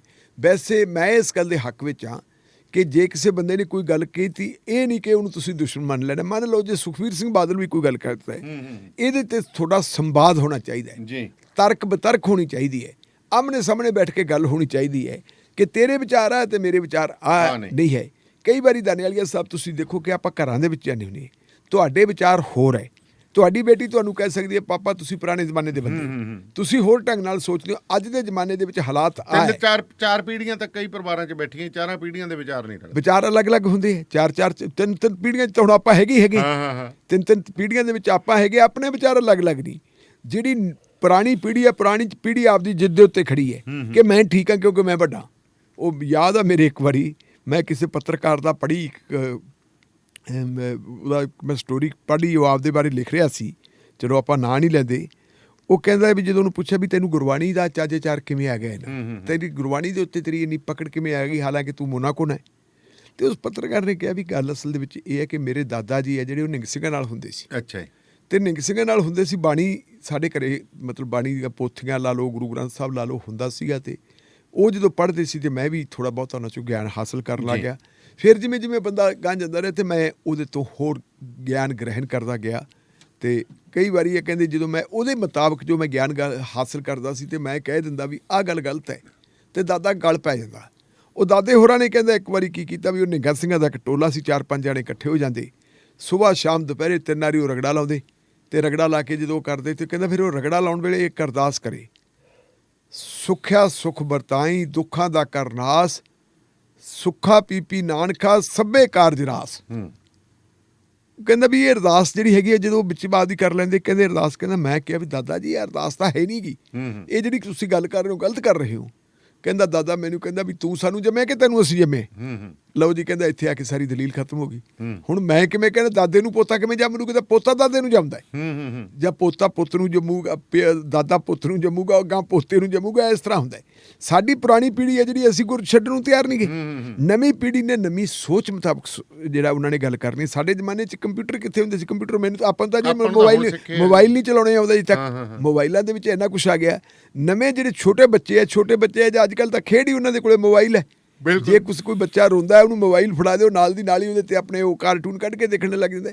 ਸੋ ਜਿਹੜੀ ਹੈਗੀ ਆ ਵਿਚਾਰਾਂ ਦਾ ਆਦਾਨ ਪ੍ਰਦਾਨ ਹੋਣਾ ਜ਼ਰੂਰੀ ਹੈ। ਤੁਸੀਂ ਨੈਗੇਟਿਵ ਚੀਜ਼ ਛੱਡ ਦਿਓ, ਪੋਜ਼ਿਟਿਵ ਚੀਜ਼ ਉਹਦੇ ਤੇ ਲੈ ਲਓ। ਟਕਰਾਅ ਵਾਲੀ ਗੱਲ ਨਹੀਂ ਚਾਹੀਦੀ, ਕਿਉਂਕਿ ਕਿਸਾਨ ਅੰਦੋਲਨ ਜੇ ਇੱਥੋਂ ਤੱਕ ਪਹੁੰਚਿਆ ਵਾ ਤਾਂ ਉਹ ਇਸ ਕਰਕੇ ਪਹੁੰਚਿਆ 32 ਜਥੇਬੰਦੀਆਂ। ਜੀ ਜੀ 32 ਜਥੇਬੰਦੀਆਂ ਦੇ ਆਪਸੀ ਮਤਭੇਦ ਹੈ। ਹੁਣ ਤੁਸੀਂ ਦੇਖੋ ਮਤਭੇਦ ਆ ਮਨਭੇਦ ਨਹੀਂ। 4 ਜਿਹੜੀਆਂ ਕਿਸਾਨ ਜਥੇਬੰਦੀਆਂ ਨੇ ਚੰਡੀਗੜ੍ਹ 'ਚ ਕਿਸਾਨ ਪੰਚਾਇਤ ਲਾਈ ਜੀ, ਸਾਰੀਆਂ ਪੋਲੀਟੀਕਲ ਪਾਰਟੀਆਂ ਨੂੰ ਉਹਨਾਂ ਨੇ ਸੁਣਿਆ। ਹਾਲਾਂਕਿ ਅਕਾਲੀ ਦਲ ਵਾਲਿਆਂ ਨੇ ਤੇ ਆਪ ਵਾਲਿਆਂ ਨੇ ਕੋਈ ਥੋੜੀ ਨਾਰਾਜ਼ਗੀ ਵੀ ਪ੍ਰਗਟ ਕੀਤੀ ਕਿ ਤੁਸੀਂ ਕਾਂਗਰਸ ਪਾਰਟੀ ਨੂੰ ਇੱਕ ਸਰਕਾਰ ਦੇ ਰੂਪ ਦੇ ਵਿੱਚ ਆਪਣੀਆਂ ਸਰਗਰਮੀਆਂ ਦੀ ਖੁੱਲ੍ਹ ਦੇ ਰਹੇ ਹੋ ਤੇ ਸਾਡੇ ਤੇ ਬੰਦਸ਼ਾਂ ਕਿਉਂ? ਜੀ ਜੀ ਪਰ ਇਹਦੇ ਬਾਵਜੂਦ ਵੀ ਉਹਨਾਂ ਨੇ ਕਹਿਤਾ ਜੀ ਨਹੀਂ, ਬੰਦਸ਼ਾਂ ਜਿੰਨੀ ਦੇਰ ਤੱਕ ਚੋਣ ਜਾਬਤਾ ਨਹੀਂ ਲਾਗੂ ਹੁੰਦਾ, ਚੋਣ ਪ੍ਰੋਗਰਾਮ ਨਹੀਂ ਹੁੰਦਾ, ਤੁਸੀਂ ਆਪਣੀਆਂ ਸਿਆਸੀ ਸਰਗਰਮੀਆਂ ਨਾ ਕਰੋ। ਉਹ ਕਰਤੀਆਂ। ਸਰਦਾਰ ਜੋਗਿੰਦਰ ਸਿੰਘ ਉਗਰਾਹਾਂ ਜਿਹੜੇ ਇੱਕ ਕਿਸਾਨ ਯੂਨੀਅਨ ਦੇ ਪ੍ਰਧਾਨ, ਉਹਨਾਂ ਨੇ ਕਹਿਤਾ ਜੀ ਮੈਂ ਇਹਦੇ ਨਾਲ ਸਹਿਮਤ ਨਹੀਂ। ਸਾਡੀ ਜਿਹੜੀ ਹੈਗਾ ਸਾਡਾ ਫੈਸਲਾ ਉਹ ਬੀਜੇਪੀ ਦਾ ਵਿਰੋਧ ਕਰਨਾ ਤੇ ਸਾਡੇ ਇਕੱਠਾਂ ਦੇ ਵਿੱਚ ਕਾਂਗਰਸੀ ਵੀ ਆਉਂਦੇ ਆ, ਸਾਡੇ 'ਚ ਅਕਾਲੀ ਵੀ ਆਉਂਦੇ ਆ, ਸਾਡੇ 'ਚ ਕਾਮਰੇਡ ਵੀ ਆਉਂਦੇ ਆ। ਅਸੀਂ ਕਿਸੇ ਦਾ ਦੂਜਿਆਂ ਦਾ ਕਿਉਂ ਵਿਰੋਧ ਕਰੀਏ? ਉਹਨਾਂ ਨੂੰ ਰਹਿਣਾ ਚਾਹੀਦਾ। ਹੁਣ ਉਹਨਾਂ ਦੇ ਵਿਚਾਰ ਅਲੱਗ-ਅਲੱਗ ਹੋ ਗਏ, ਪਰ ਇਹਦਾ ਮਤਲਬ ਇਹ ਥੋੜਾ ਵੀ ਮੋਰਚਾ ਟੁੱਟ ਗਿਆ। ਮੋਰਚਾ ਤਾਂ ਫਿਰ ਉੱਥੇ ਇਕੱਠੇ ਬੈਠੇ, ਸਿੰਘੂ ਤੇ ਟਿਕਰੀ ਤੇ ਉਹ ਇਕੱਠੇ ਬੈਠੇ। ਉਹ ਵਿਚਾਰਾਂ ਦੇ ਉਹਨਾਂ ਦੇ ਮਤਭੇਦ ਹੁੰਦੇ ਆ। ਵਿਚਾਰਾਂ ਦੇ ਮਤਭੇਦ ਜਿੱਦਾਂ ਉਹਨਾਂ ਦੀ ਮੀਟਿੰਗ ਹੋਈ ਉਹ ਬੈਠ ਕੇ ਡਿਸਕਸ਼ਨ ਕਰ ਲੈਣਗੇ। ਔਰ ਉਹਨਾਂ ਦਾ ਇੱਕ ਹੋਰ ਬਹੁਤ ਵਧੀਆ ਫੈਸਲਾ ਕੀਤਾ ਵੇ ਕਿ ਉਹ ਡਿਸਕਸ਼ਨ ਕਰਦੇ ਆ। ਡਿਸਕਸ਼ਨ ਕਰਨ ਤੋਂ ਬਾਅਦ ਫਿਰ ਉੱਥੇ ਵੋਟਿੰਗ ਹੁੰਦੀ ਹੈ। ਉਹ ਕਹਿੰਦਾ ਅੱਛਾ ਜੀ, ਇਹ ਨਹੀਂ ਕਿ ਇਹ ਕੋਈ ਛੋਟੀ ਜਥੇਬੰਦੀ ਹੈ, ਚਾਹੇ ਕੋਈ ਵੱਡੀ ਜਥੇਬੰਦੀ, ਉਹ ਵੋਟਿੰਗ ਹੁੰਦੀ ਹੈ। ਜੋ ਵੋਟਿੰਗ ਦੇ ਵਿੱਚ ਜਿਹਦੇ ਗੰਨੀ ਬਹੁ ਗਿਣਤੀ ਦਾ ਫੈਸਲਾ ਹੋ ਜਾਂਦਾ ਉਹਨੂੰ ਸਾਰੇ ਮੰਨਦੇ। ਬੜਾ ਡੈਮੋਕ੍ਰੈਟਿਕ ਸਿਸਟਮ। ਇੱਕ ਵਾਰੀ ਇਹ ਗੱਲ ਆ ਗਈ ਸੀ ਜਦੋਂ ਤੁਹਾਡਾ ਇਹਨੇ ਕਿਹਾ ਸੀਗਾ ਆਪਣੇ ਨੇ ਅਮਿਤ ਸ਼ਾਹ ਨੇ ਕਿ ਯਾਰ ਕੱਲਾ ਡੱਬਾ ਰਹਿਣ ਦਿਓ ਸਾਡੇ ਕੋਲੇ, ਬਾਕੀ ਸਾਰਾ ਕੁਝ ਕੱਢ ਲਓ ਤੁਸੀਂ। ਇਹ ਨਾ ਹੋਵੇ ਵੀ ਮੋਦੀ ਪੋਲਾ ਹੋ ਗਿਆ, ਤੁਸੀਂ ਸਾਰਾ ਕੁਝ ਕਰ ਲਓ। ਤੇ ਉਦੋਂ ਕਿਸਾਨ ਜਥੇਬੰਦੀਆਂ ਨੇ ਤੇ ਵਿਚਾਰ ਕੀਤਾ ਸੀ ਕਿ ਆਪਾਂ ਨੂੰ ਕੀ ਕਰਨਾ ਚਾਹੀਦਾ। ਦਾਨੇਵਾਲੀਆ ਸਭ ਤੋਂ ਵੋਟਿੰਗ ਹੋਈ ਸੀ ਜੀ, ਔਰ ਉਸ ਵੋਟਿੰਗ ਦੇ ਵਿੱਚ 1 ਜਾਂ 2 ਵੋਟਾਂ ਦਾ ਫਰਕ ਸੀ। 1 ਜਾਂ 2 ਵੋਟਾਂ ਦੇ ਫਰਕ ਨਾਲ ਫੈਸਲਾ ਹੋ ਗਿਆ ਕਿ ਆਪਾਂ ਨਹੀਂ ਮੰਨਣਾ। ਉਦੋਂ ਦਾ ਅੰਦੋਲਨ ਚੱਲਦਾ ਅੱਜ ਤੱਕ ਚੱਲ ਰਿਹਾ। ਸੋ ਜੇ ਤੁਹਾਡੇ ਮਤਭੇਦ ਹੈਗੇ ਆ, ਚਲੋ ਠੀਕ ਹੈ। ਅਕਾਲੀ ਦਲ ਵਾਲਿਆਂ ਨੇ ਇੱਕ ਸਟੇਜ ਦੇ ਉੱਤੇ ਆ ਕੇ ਉਹ ਕਾਲੇ ਜਿਹੜੇ ਆਰਡੀਨੈਂਸ ਸੀ ਉਹਨਾਂ ਦੀ ਹਮਾਇਤ ਕੀਤੀ ਸੀ। ਬਾਅਦ ਦੇ ਵਿੱਚ ਭਾਵੇਂ ਦਬਾਅ ਪਿਆ, ਦਬਾਅ ਦੀ ਵਜ੍ਹਾ ਕਾਰਨ ਅਕਾਲੀ ਦਲ ਦੁਬਾਰਾ ਮੁੜ ਕੇ ਕਿਸਾਨਾਂ ਦੇ ਨਾਲ ਖੜ ਗਿਆ। ਜੇ ਸਵੇਰ ਦਾ ਭੁੱਲਿਆ ਬੰਦਾ ਸ਼ਾਮ ਨੂੰ ਘਰੇ ਆ ਜੇ ਤਾਂ ਆਪਾਂ ਨੂੰ ਭੁੱਲਿਆ ਨਹੀਂ ਮੰਨਦੇ। ਉਹਨਾਂ ਪ੍ਰਤੀ ਵੀ ਗੱਲ ਪੋਜ਼ਿਟਿਵ ਹੋਣੀ ਚਾਹੀਦੀ ਹੈ। ਔਰ ਜੇ ਆਪਾਂ ਸਰਕਾਰ ਦੀ ਗੱਲ ਕਰੀਏ ਤਾਂ ਸਰਕਾਰ ਨੇ ਤਾਂ ਆਪਾਂ ਨੂੰ ਪਤਾ ਮਦਦ ਦਿੱਤੀ ਹੈ। ਪਰ ਜੇ ਇੱਕ ਗੱਲ ਦੇ ਉੱਤੇ ਆ ਕੇ ਉਹ ਕਹਿੰਦਾ ਕੈਪਟਨ ਅਮਰਿੰਦਰ ਸਿੰਘ ਕਹਿੰਦਾ ਮੈਨੂੰ ਐ ਨਾ ਤੁਸੀਂ ਪੇਸ਼ ਕਰੋ ਵੀ ਮੈਂ ਕਿਸਾਨ ਵਿਰੋਧੀ ਹੋ ਗਿਆ ਤੇ ਮੈਂ ਉਹਨਾਂ ਦਾ ਹਮਾਇਤੀ ਹੋ ਗਿਆ। ਸੋ ਇਸ ਕਰਕੇ ਮੇਰਾ ਖਿਆਲ ਹੈ ਵੀ ਜਿਹੜੇ ਇਸ ਕਿਸਮ ਦੇ ਡਿਫਰੈਂਸਿਸ ਹੈ, ਕਿਉਂਕਿ ਲੋੜ ਇਹਨਾਂ ਨੂੰ ਵੱਧ ਤੋਂ ਵੱਧ ਤਾਕਤ ਇਕੱਠੀ ਕਰਨ ਦੀ ਹੈ, ਵੱਧ ਤੋਂ ਵੱਧ ਹਮਾਇਤ ਹਾਸਲ ਕਰਨੀ ਹੈ ਕਿਸਾਨਾਂ ਨੂੰ ਵੀ। ਜਿੱਥੇ ਮਤਭੇਦ ਆ ਉਹਨਾਂ ਨੂੰ ਬੈਠ ਕੇ ਡਿਸਕਸ਼ਨ ਕਰਨਾ ਚਾਹੀਦਾ। ਚੰਗੀ ਗੱਲ ਹੈ ਜੀ। ਤੇ ਉਧਰ ਭਾਜਪਾ 'ਚ ਸ਼ਾਮਲ ਕਾਫੀ ਲੋਕ ਹੋ ਰਹੇ ਨੇ, ਪਰ ਪਿੰਡਾਂ ਦੇ ਵਿੱਚ ਜਿਹੜੇ ਲੋਕ ਖਾਸ ਕਰਕੇ ਪੰਚ ਸਰਪੰਚ ਹੋ ਰਹੇ ਆ ਉਹਨਾਂ ਦਾ ਵਿਰੋਧ ਹੋ ਰਿਹਾ, ਬਾਈਕਾਟ ਹੋ ਰਿਹਾ। ਹਾਂ ਬਿਲਕੁਲ। ਮਹਿਲ ਕਲਾਂ ਦੇ ਕੋਲੇ ਚੰਨਣਵਾਲ ਪਿੰਡ ਹੈ ਇੱਕ। ਹਾਂਜੀ ਹੈਗਾ। ਚੰਨਣਵਾਲ ਪਿੰਡ ਦਾ ਸਰਪੰਚ, 2 ਮੈਂਬਰ, ਸਰਪੰਚ ਦਾ ਭਤੀਜਾ ਜੀ, ਇਹ ਸਾਰੇ ਜਾ ਕੇ ਜੀ ਭਾਰਤੀ ਜਨਤਾ ਪਾਰਟੀ ਸ਼ਾਮਲ ਹੋ ਗਏ। ਅੱਛਾ। ਤੇ ਪਤਾ ਲੱਗਿਆ ਵੀ ਸ਼ਾਮਲ ਕਰਵਾਉਣ ਵਾਲਾ ਬੰਦਾ ਵੀ ਬੜਾ ਸਿਆਣਾ ਹੈ। ਹਰਜੀਤ ਸਿੰਘ ਗਰੇਵਾਲ ਨੇ ਉਹਨਾਂ ਨੂੰ ਸ਼ਾਮਲ ਕਰਵਾਇਆ ਜੀ। ਹਰਜੀਤ ਸਿੰਘ ਗਰੇਵਾਲ ਦਾ ਜਦੋਂ ਕਿਸਾਨ ਨਾਂ ਸੁਣ ਲੈਂਦੇ ਹੈ ਉਹ ਤੇਲ ਦੇ ਤੜਕੇ ਨੂੰ ਉੱਠ ਖੜੋਦੇ ਹੈ। ਜੇ ਸਰੋਂ ਦੇ ਤੇਲ 'ਚ ਪਾਣੀ ਪਾਉਂਦੇ ਆ, ਛਿੱਟਾ ਵੱਜਦਾ ਨਾ ਪਾਣੀ ਦਾ, ਛਿੱਟੇ ਮਤਲਬ ਨਾਲ ਦੀ ਨਾਲ ਬੁੜਕਦੇ ਹੈ। ਉਹ ਤਾਂ ਉਹਦਾ ਨਾਂ ਸੁਣਨ ਨੂੰ ਤਿਆਰ ਨਹੀਂ। ਤੇ ਜਦੋਂ ਪਿੰਡ ਦੇ ਸਰਪੰਚ ਨੇ ਫੈਸਲਾ ਕਰ ਲਿਆ ਕਿ ਮੈਂ ਤਾਂ ਭਾਰਤੀ ਜਨਤਾ ਪਾਰਟੀ ਦੇ ਨਾਲ ਜਾਊਂਗਾ, ਉਹਦਾ ਫਿਰ ਵਿਰੋਧ ਹੋਣਾ ਕੁਦਰਤੀ ਸੀ ਜੀ। ਇਹਨਾਂ ਦਿਨਾਂ ਦੇ ਵਿੱਚ ਭਾਰਤੀ ਜਨਤਾ ਪਾਰਟੀ ਦਾ ਜਿਹੜਾ ਜ਼ੋਰ ਲੱਗਿਆ ਨੇ ਜੀ ਸਾਰਾ, ਉਹ ਵੱਧ ਤੋਂ ਵੱਧ ਇਸ ਗੱਲ ਦੇ ਉੱਤੇ ਲੱਗਿਆ ਕਿ ਅਸੀਂ ਇਹ ਦੇਖੀਏ ਕਿ ਪੰਜਾਬੀਆਂ ਤੇ ਸਿੱਖਾਂ ਦੇ ਵਿੱਚੋਂ ਅਸੀਂ ਨਿਖੜੇ ਨਹੀਂ। ਹਿੰਦੂ ਭਾਈਚਾਰੇ ਨੂੰ ਤਾਂ ਉਹ ਆਪਦਾ ਹੀ ਕਲੇਮ ਕਰਦੇ ਆ, ਸਿੱਖਾਂ ਦੇ ਉੱਤੇ ਖਾਸ ਕਰਕੇ ਉਹਨਾਂ ਦੀ ਨਜ਼ਰ ਹੈ। ਪਿਛਲੇ ਦਿਨਾਂ ਦੇ ਵਿੱਚ ਉਹਨਾਂ ਨੇ ਕੁਝ ਜਿਹੜੀਆਂ ਪਰਸਨੈਲਿਟੀਜ਼ ਉਹਨਾਂ ਨੂੰ ਉੱਚੀਆਂ ਥਾਵਾਂ ਤੇ ਵੀ ਲੈ ਕੇ ਗਏ ਹੈ ਜੀ। ਜਿਵੇਂ ਤੁਸੀਂ ਇਕਬਾਲ ਸਿੰਘ ਲਾਲਪੁਰਾ ਕਰ ਲਓ। ਇਕਬਾਲ ਸਿੰਘ ਲਾਲਪੁਰਾ ਪੰਜਾਬ ਦੀ ਇੰਟੈਲੀਜੈਂਸ ਦੇ ਵਿੱਚ ਰਹੇ। ਬਿਲਕੁਲ। ਜਦੋਂ ਸਰਵਿਸ ਦੇ ਵਿੱਚ ਹੁੰਦੇ ਸੀ ਉਹ ਅੰਮ੍ਰਿਤਧਾਰੀ ਸੀ। ਉਹਨਾਂ ਨੇ ਕੁਝ ਕਿਤਾਬਾਂ ਵੀ ਲਿਖੀਆਂ। ਸ਼੍ਰੋਮਣੀ ਗੁਰਦੁਆਰਾ ਪ੍ਰਬੰਧਕ ਕਮੇਟੀ ਨੇ ਉਹਨਾਂ ਨੂੰ ਸਨਮਾਨਿਤ ਵੀ ਕੀਤਾ ਹੈ। ਉਹਨਾਂ ਨੂੰ ਜਿਹੜੀ ਹੈਗੀ ਆ ਉਹਨਾਂ ਨੇ ਆਪਣੀ ਸਲਾਹਕਾਰ ਪੈਨਲ ਦੇ ਵਿੱਚ ਵੀ ਸ਼ਾਇਦ ਇੱਕ ਵਾਰੀ ਪਾ ਲਿਆ ਸੀ ਜੀ। ਜਦੋਂ ਉਹ ਰਿਟਾਇਰ ਹੋ ਗਏ, ਰਿਟਾਇਰ ਹੋਣ ਤੋਂ ਬਾਅਦ ਹਾਲਾਂਕਿ ਉਹਨਾਂ ਦੇ ਉੱਤੇ ਕਦੇ ਕਰਪਸ਼ਨ ਵਗੈਰਾ ਦਾ ਇਲਜ਼ਾਮ ਨਹੀਂ ਲੱਗਿਆ, ਬੰਦੇ ਮਾਰਨ ਦਾ ਇਲਜ਼ਾਮ ਨਹੀਂ ਲੱਗਿਆ, ਉਦੋਂ ਉਹਨਾਂ ਨੇ ਭਾਰਤੀ ਜਨਤਾ ਪਾਰਟੀ ਜੁਆਇਨ ਕਰ ਲਈ ਸੀ ਆਫਟਰ ਰਿਟਾਇਰਮੈਂਟ। ਔਰ ਉਹ ਭਾਰਤੀ ਜਨਤਾ ਪਾਰਟੀ ਦੇ ਪਲੇਟਫਾਰਮ ਤੋਂ ਉਹਨਾਂ ਨੂੰ ਡਿਫੈਂਡ ਵੀ ਕਰਦੇ ਰਹੇ ਜੀ। ਜਦੋਂ ਹੁਣ ਕ੍ਰਾਈਸਿਸ ਵਧਿਆ ਤੇ ਦਾਨੇਵਾਲੀਆ ਸਾਹਿਬ ਤੁਸੀਂ ਹੁਣ ਦੇਖਿਆ ਹੋਣਾ, ਹੁਣ ਹਰਜੀਤ ਸਿੰਘ ਗਰੇਵਾਲ ਦੀ ਬਜਾਏ ਜੀ ਇਕਬਾਲ ਸਿੰਘ ਲਾਲਪੁਰਾ ਨੂੰ ਪਹਿਲਾਂ ਤਾਂ ਬਣਾਇਆ ਸਪੋਕਸ ਪਰਸਨ। ਅੱਛਾ ਜੀ। ਭਾਰਤੀ ਜਨਤਾ ਪਾਰਟੀ ਦਾ ਆਲ ਇੰਡੀਆ ਲੈਵਲ ਦਾ ਸਪੋਕਸਪਰਸਨ ਬਣਾਇਆ। ਹੁਣ ਉਹਨਾਂ ਨੂੰ ਮਾਈਨੋਰਿਟੀ ਕਮਿਸ਼ਨ ਦਾ ਜਿਹੜਾ ਚੇਅਰਮੈਨ ਬਣਾਤਾ ਜੀ। ਔਰ ਮਾਈਨੋਰਿਟੀ ਕਮਿਸ਼ਨ ਦੇ ਚੇਅਰਮੈਨ ਦਾ ਜਿਹੜਾ ਰੁਤਬਾ ਹੈ ਉਹ ਇੱਕ ਸਟੇਟ ਮਿਨਿਸਟਰ ਦੇ ਬਰਾਬਰ ਦਾ ਰੁਤਬਾ ਹੁੰਦਾ ਹੈ। ਜੀ ਜੀ। ਇਹ ਇੱਕ ਛੋਟੀ ਚੀਜ਼ ਨਹੀਂ, ਇੱਕ ਵੱਡੀ ਚੀਜ਼ ਹੈ ਉਹਨਾਂ ਨੂੰ ਜਿਹੜਾ ਮਾਈਨੋਰਿਟੀ ਕਮਿਸ਼ਨ ਦਾ ਉਹਨਾਂ ਨੂੰ ਬਣਾਇਆ ਹੈ। ਇਸੇ ਤਰੀਕੇ ਆਪਾਂ ਦੇਖੀਏ ਤਾਂ ਕਈ ਸਾਰੇ ਬੰਦੇ ਹੋਰ ਹੈ। ਹੁਣ ਇਹਨਾਂ ਦਿਨਾਂ ਦੇ ਵਿੱਚ ਤੁਸੀਂ ਦੇਖਿਆ ਹੋਣਾ ਇੱਕ ਹੋਰ ਬੰਦੇ ਦਾ ਨਾਂ ਹੈ ਇੰਦਰਜੀਤ ਸਿੰਘ ਜੀ। ਉਹ ਕਹਿੰਦੇ ਜੀ ਇੰਦਰਜੀਤ ਸਿੰਘ ਜਿਹੜਾ ਹੈਗਾ ਉਹ ਭਾਰਤੀ ਜਨਤਾ ਪਾਰਟੀ ਸ਼ਾਮਲ ਹੋ ਗਿਆ। ਹੁਣ ਤੱਕ ਬਹੁਤ ਸਾਰੇ ਲੋਕ ਇਹ ਸਮਝਦੇ ਰਹੇ ਕਿ ਜਿਹੜੇ ਕੋਟਕਪੂਰਾ ਦੇ MLA ਸਾਹਿਬ ਹੈ ਹਾਂਜੀ। ਕੁਲਤਾਰ ਸਿੰਘ ਸੰਧਮਾ ਉਹ ਗਿਆਨੀ ਜੈਲ ਸਿੰਘ ਦਾ ਪੋਤਾ ਹੈ ਜੀ ਹਾਂ ਹਾਂ। ਲੇਕਿਨ ਉਹ ਗਿਆਨੀ ਜੈਲ ਸਿੰਘ ਦਾ ਸਕਾ ਪੋਤਾ ਨਹੀਂ, ਉਹਦੇ ਭਰਾ ਦਾ ਪੋਤਰਾ। ਬਿਲਕੁਲ। ਗਿਆਨੀ ਜੈਲ ਸਿੰਘ ਦੇ ਪੋਤਰੇ ਦਾ ਨਾਂ ਹੈਗਾ ਇੰਦਰਜੀਤ ਸਿੰਘ ਜੀ। ਔਰ ਇਹ ਇੰਦਰਜੀਤ ਸਿੰਘ ਜੋਗਿੰਦਰ ਸਿੰਘ ਦਾ ਮੁੰਡਾ ਹੈ। ਜੋਗਿੰਦਰ ਸਿੰਘ ਗਿਆਨੀ ਜੀ ਦਾ ਬੇਟਾ ਸੀ ਜੀ। ਉਹਨੇ ਆ 2 ਦਿਨ ਪਹਿਲਾਂ ਭਾਰਤੀ ਜਨਤਾ ਪਾਰਟੀ ਜੁਆਇਨ ਕਰ ਲਈ। ਹੁਣ ਆਪਾਂ ਇਸ ਗੱਲ ਨੂੰ ਜਾਣਦੇ ਆ ਕਿ ਗਿਆਨੀ ਜੈਲ ਸਿੰਘ ਦੇ ਪਰਿਵਾਰ ਦਾ ਕਿੰਨਾ ਕਸਰ ਸੂਖ ਹੈ ਜੀ। ਜੇ ਕੁਲਤਾਰ ਸਿੰਘ ਸੰਧਮਾ ਨੂੰ ਜਿੱਤਣ ਦੀ ਗੱਲ ਕਰੀਏ ਤਾਂ ਉਹ ਗਿਆਨੀ ਜੈਲ ਸਿੰਘ ਦੇ ਨਾਂ ਤੇ ਨਹੀਂ ਜਿੱਤੇ, ਉਹ ਆਮ ਆਦਮੀ ਪਾਰਟੀ ਦੇ ਨਾਂ ਤੇ ਜਿੱਤੇ। ਆਮ ਆਦਮੀ ਪਾਰਟੀ ਦਾ ਵਲੰਟੀਅਰ ਸੀ ਜੀ। ਉਹ ਗੁਰੂ ਗ੍ਰੰਥ ਸਾਹਿਬ ਦੀ ਬੇਅਦਬੀ ਦੇ ਖਿਲਾਫ ਜਿਹੜਾ ਸੰਘਰਸ਼ ਚੱਲਦਾ ਸੀ ਉਹਦੇ ਵਿੱਚ ਵੀ ਉਹਨਾਂ ਦਾ ਯੋਗਦਾਨ ਸੀ। ਯਾਦ ਕਰੋ ਤੁਸੀਂ, ਆਪਾਂ ਚੱਬੇ ਗਏ ਸੀ। ਹਾਂ ਗਏ ਸੀ। ਜਦੋਂ ਆਪਾਂ ਚੱਬੇ ਗਏ ਸੀ ਉੱਥੇ ਸਰਬੱਤ ਖਾਲਸਾ ਹੋਇਆ ਸੀ। ਉਸ ਸਰਬੱਤ ਖਾਲਸਾ ਦੇ ਵਿੱਚ ਵੀ ਕੁਲਤਾਰ ਸਿੰਘ ਸੰਧਮਾ ਪੇਸ਼ ਹੋਇਆ ਸੀ। ਲੋਕਾਂ ਨੇ ਉਹਦੀ ਮਿਹਨਤ ਦਾ ਮੁੱਲ ਪਾਇਆ, ਲੋਕਾਂ ਨੇ ਉਹਨੂੰ MLA ਬਣਾਤਾ। ਲੇਕਿਨ ਜੇ ਆਪਾਂ ਦੇਖੀਏ ਜੋਗਿੰਦਰ ਸਿੰਘ ਗਿਆਨੀ ਜੀ ਦਾ ਬੇਟਾ ਤਾਂ ਕਦੇ ਕੁਝ ਵੀ ਨਹੀਂ ਬਣ ਸਕਿਆ। ਔਰ ਗਿਆਨੀ ਜੀ ਨੂੰ ਇਸ ਗੱਲ ਦਾ ਪਤਾ ਸੀ ਕਿ ਮੇਰੇ ਬੇਟੇ ਦੇ ਵਿੱਚ ਉਹ ਕਾਬਲੀਅਤ ਨਹੀਂ ਹੈ, ਕੰਡਾ ਹੈ ਨਹੀਂ। ਔਰ ਉਹਨਾਂ ਨੇ ਆਪਣਾ ਪੋਲੀਟੀਕਲ ਵਾਰਸ ਆਪਣੇ ਭਤੀਜੇ ਬਸੰਤ ਸਿੰਘ ਨੂੰ ਬਣਾਇਆ। ਬਸੰਤ ਸਿੰਘ ਬਿਲਕੁਲ ਬਿਲਕੁਲ ਠੀਕ ਹੈ, ਬਸੰਤ ਸਿੰਘ ਨੂੰ ਬਣਾਇਆ ਸੀ। ਤੇ ਬਸੰਤ ਸਿੰਘ ਹੋਣੀ ਜਿਹੜੇ ਹੈਗੇ ਹੈ MLA ਵੀ ਰਹੇ ਅਨੰਦਪੁਰ ਸਾਹਿਬ ਤੋਂ, ਉਹ ਉਸ ਪਾਸੇ ਰਹੇ, ਉਹਨਾਂ ਨੂੰ ਨਹੀਂ ਸੀ ਪਤਾ। ਹੁਣ ਜਿਹੜਾ ਉਹਦਾ ਪੋਤਰਾ ਜਦੋਂ ਜੁਆਇਨ ਕਰ ਗਿਆ, ਲੋਕ ਕਹਿੰਦੇ ਗਿਆਨੀ ਜੈਲ ਸਿੰਘ ਦਾ ਪੋਤਰਾ ਜੁਆਇਨ ਕਰ ਗਿਆ, ਪਤਾ ਨਹੀਂ ਕਿੱਡਾ ਕੁ ਵੱਡਾ ਆਧਾਰ ਹੋਊਗਾ। ਲਓ ਜੀ, ਹੁਣ ਮੈਥੋਂ ਅੰਦਰਲੀ ਗੱਲ ਸੁਣ ਲਓ ਵੀ ਉਹ ਜੁਆਇਨ ਕਿਵੇਂ ਕੀਤਾ ਜੀ ਜੀ, ਕਿਹਦੇ ਰਾਹੀਂ ਕੀਤਾ ਹੈ। ਅਸਲ ਦੇ ਵਿੱਚ ਇਹ ਜਿਹੜੇ ਬਿਊਰੋਕਰੇਟ ਹੁੰਦੇ ਆ ਨਾ, ਬਿਊਰੋਕਰੇਟ ਸੱਤਾ ਤੋਂ ਬਗੈਰ ਨਹੀਂ ਰਹਿ ਸਕਦੇ। ਤੁਹਾਨੂੰ ਯਾਦ ਹੋਣਾ ਇੱਕ ਚੰਨੀ ਨਾਂ ਦਾ IAS ਅਫਸਰ ਹੁੰਦਾ ਸੀ। ਹਾਂਜੀ, ਇਹਨਾਂ ਦਾ ਰਿਸ਼ਤੇਦਾਰੀ ਹੈ। ਗਿਆਨੀ ਜੀ ਦੀ ਦੋਤੀ ਵੀ ਨੂੰ ਮੈਰਿਡ ਹੈ, ਦੋਤ ਜਵਾਈ ਕਹਿ ਸਕਦੇ ਆਪਾਂ। ਉਹ ਬੰਦਾ ਆਪਣੇ ਬਠਿੰਡੇ ਜ਼ਿਲ੍ਹੇ 'ਚ ਹੀ ਪਿਆ, ਭਾਈ ਰੂਪੀ ਵੀ ਹੈ। ਉਹ ਬੰਦਾ ਜਿਹੜਾ ਐਜੂਕੇਸ਼ਨ ਡਿਪਾਰਟਮੈਂਟ ਦੇ ਵਿੱਚ ਛੋਟੀ ਜੀ ਨੌਕਰੀ ਤੇ ਸੀ, ਮੇਰਾ ਖਿਆਲ ਕਲੈਰੀਕਲ ਨੌਕਰੀ ਤੇ ਸੀ ਜੀ। ਉਦੋਂ ਬਾਅਦ ਉਹਨੇ IAS ਵਾਸਤੇ ਇਮਤਿਹਾਨ ਦਿੱਤਾ, IAS ਉਹ ਕਲੀਅਰ ਕਰ ਗਿਆ। ਉਹਨਾਂ ਦਿਨਾਂ ਦੇ ਵਿੱਚ ਲੋੜ ਹੁੰਦੀ ਹੈ ਵੀ ਕੋਈ ਮਾੜਾ ਮੋਟਾ। ਗਿਆਨੀ ਜੀ ਤੱਕ ਅਪਰੋਚ ਕੀਤੀ, ਭਾਈਚਾਰਾ ਸੀ। ਗਿਆਨੀ ਜੀ ਨੇ ਦੇਖਿਆ, ਨਾਲ ਦੀ ਨਾਲ ਉਹਨਾਂ ਨੇ ਆਪਣੀ ਬੇਟੀ ਨੂੰ ਕਿਹਾ ਕਿ ਆਪਣੀਆਂ ਗੁੜੀਆ ਵਾਸਤੇ ਜਿਹੜੀ ਹੈਗੀ ਹੈ ਉਹਦੇ ਵਾਸਤੇ ਦੇਖੋ ਮੁੰਡਾ ਠੀਕ ਹੈ, ਚਲੋ ਆਪਾਂ ਇਹਨੂੰ ਕਰਵਾ ਦੇਣੇ ਦੀ ਮਦਦ ਕਰਨੇ ਤੇ ਬੇਟੀ ਵੀ ਵਿਆਹ ਦੇਣੇ। ਉਹਦੇ ਨਾਲ ਉਹਨੂੰ ਵਿਆਹ ਤੀ। ਉਹ ਮੁੰਡੇ ਨੂੰ ਪੰਜਾਬ ਕਾਡਰ ਅਲਾਟ ਹੋ ਗਿਆ, IAS ਬਣ ਗਿਆ। IAS ਬਣ ਕੇ ਉਹ ਮੇਰਾ ਖਿਆਲ ਆ ਵੀ ਅੱਜ ਤੱਕ ਲੁਧਿਆਣੇ ਦੀ ਜਿਹੜੀ ਡਿਪਟੀ ਕਮਿਸ਼ਨਰ ਦੀ ਪੋਸਟ ਆ ਸਾਰੇ ਪੰਜਾਬ ਤੋਂ ਅਹਿਮ ਹੈ। ਬਿਲਕੁਲ। ਜਿਹੜਾ ਬੰਦਾ ਲੁਧਿਆਣੇ 'ਚ 1 ਸਾਲ ਡਿਪਟੀ ਕਮਿਸ਼ਨਰ ਰਹਿ ਗਿਆ, ਕਹਿੰਦੇ ਉਹਦੇ ਦਾ ਪੁੱਤ ਪੋਤਿਆਂ ਨੂੰ ਵੀ ਨੌਕਰੀ ਕਰਨ ਦੀ ਲੋੜ ਨਹੀਂ। ਉਹ ਇੰਨਾ ਕਮਾਨ ਜਸ ਖੱਟ ਲੈਂਦਾ, ਬਾਕੀ ਮੈਂ ਬੋਲਦਾ ਨਹੀਂ ਵੀ ਹੋਰ ਕੀ ਕੁਛ ਖੱਟਦਾ ਹੈ। ਇਹ ਬੰਦਾ ਲਗਭਗ ਮੇਰਾ ਖਿਆਲ ਹੈ ਵੀ 6-7 ਸਾਲ ਲੁਧਿਆਣੇ ਦੀ DC ਦੀ ਟੈਨਿਓਰ ਕੱਟੀ ਹੈ। ਬਿਲਕੁਲ ਕੱਟੀ ਹੈ, ਦੋਨਾਂ ਪਾਰਟੀਆਂ ਦੀਆਂ ਸਰਕਾਰਾਂ, ਚਾਹੇ ਅਕਾਲੀ ਦਲ ਦੀ ਹੋਵੇ ਤੇ ਚਾਹੇ ਕਾਂਗਰਸ ਪਾਰਟੀ ਦੀ ਹੋਵੇ। ਫਿਰ ਜੀ ਇਹ ਰਿਟਾਇਰ ਹੋ ਗਏ, ਉਸ ਤੋਂ ਬਾਅਦ ਸੂਚਨਾ ਕਮਿਸ਼ਨਰ ਬਣ ਗਏ। ਸੂਚਨਾ ਕਮਿਸ਼ਨਰ ਵੀ ਰਹੇ। ਸੂਚਨਾ ਕਮਿਸ਼ਨਰ ਰਿਟਾਇਰ ਹੋਣ ਤੋਂ ਬਾਅਦ, ਉੱਧਰੋਂ ਵਿਹਲੇ ਹੋਣ ਤੋਂ ਬਾਅਦ ਫਿਰ ਨਹੀਂ ਗੱਲ ਸਰੀ ਵੀ ਹੁਣ ਕੀ ਕਰੀਏ, ਹੁਣ ਕੋਈ ਪਾਰਟੀ ਭਾਲੀਏ। ਫਿਰ ਇਹ ਭਾਰਤੀ ਜਨਤਾ ਪਾਰਟੀ ਜੁਆਇਨ ਕਰ ਲਈ। ਹੁਣ ਉਹ ਭਾਰਤੀ ਜਨਤਾ ਪਾਰਟੀ ਦੇ ਸਪੋਕਸਮੈਨ, ਉਹਨਾਂ ਦੀ ਰਿਸ਼ਤੇਦਾਰੀ ਹੈ। ਉਹਨਾਂ ਨੂੰ ਕਿਉਂਕਿ ਭਾਰਤੀ ਜਨਤਾ ਪਾਰਟੀ ਨੂੰ ਲੋੜ ਆ ਵੀ ਲਿਆਓ ਜੀ ਬੰਦੇ ਦਸਤਾਰਧਾਰੀ ਹੋਣ, ਜਿਨ੍ਹਾਂ ਦਾ ਨਾਮ ਉਹਨੇ ਕਿਹਾ ਲਓ ਜੀ ਆ ਗਿਆਨੀ ਜੀ ਦਾ ਪੋਤਰਾ ਹੈਗਾ ਤੇ ਆਪਾਂ ਇਹ ਲੈ ਆਂਦਾ। ਤੇ ਉਹਨੇ ਹੁਣ ਮੁੰਡੇ ਨੇ ਜਿਹੜੀ ਗੱਲ ਕਹੀ ਉੱਥੇ ਜਾ ਕੇ ਕਿ ਜੀ ਮੇਰੇ ਤਾਂ ਦਾਦਾ ਜੀ ਦੀ ਰੂਹ ਨੂੰ ਸ਼ਾਂਤੀ ਮਿਲ ਗਈ। ਦਾਦਾ ਜੀ ਚਾਹੁੰਦੇ ਸੀ ਵੀ ਤੂੰ ਅਟਲ ਬਿਹਾਰੀ ਵਾਜਪਾਈ ਔਰ ਲਾਲ ਕ੍ਰਿਸ਼ਨ ਅਡਵਾਨੀ ਹੋਰਾਂ ਦੀ ਪਾਰਟੀ 'ਚ ਚੱਲ। ਤੇ ਮੈਂ ਦਾਦਾ ਜੀ ਦਾ ਉਹ ਭਾਸ਼ਣ ਯਾਦ ਆ ਮੇਰੇ ਚੰਗੀ ਤਰ੍ਹਾਂ, ਜਦੋਂ ਉਹਨੂੰ ਰਾਸ਼ਟਰਪਤੀ ਦੀ ਟਿਕਟ ਦਿੱਤੀ ਹੈ।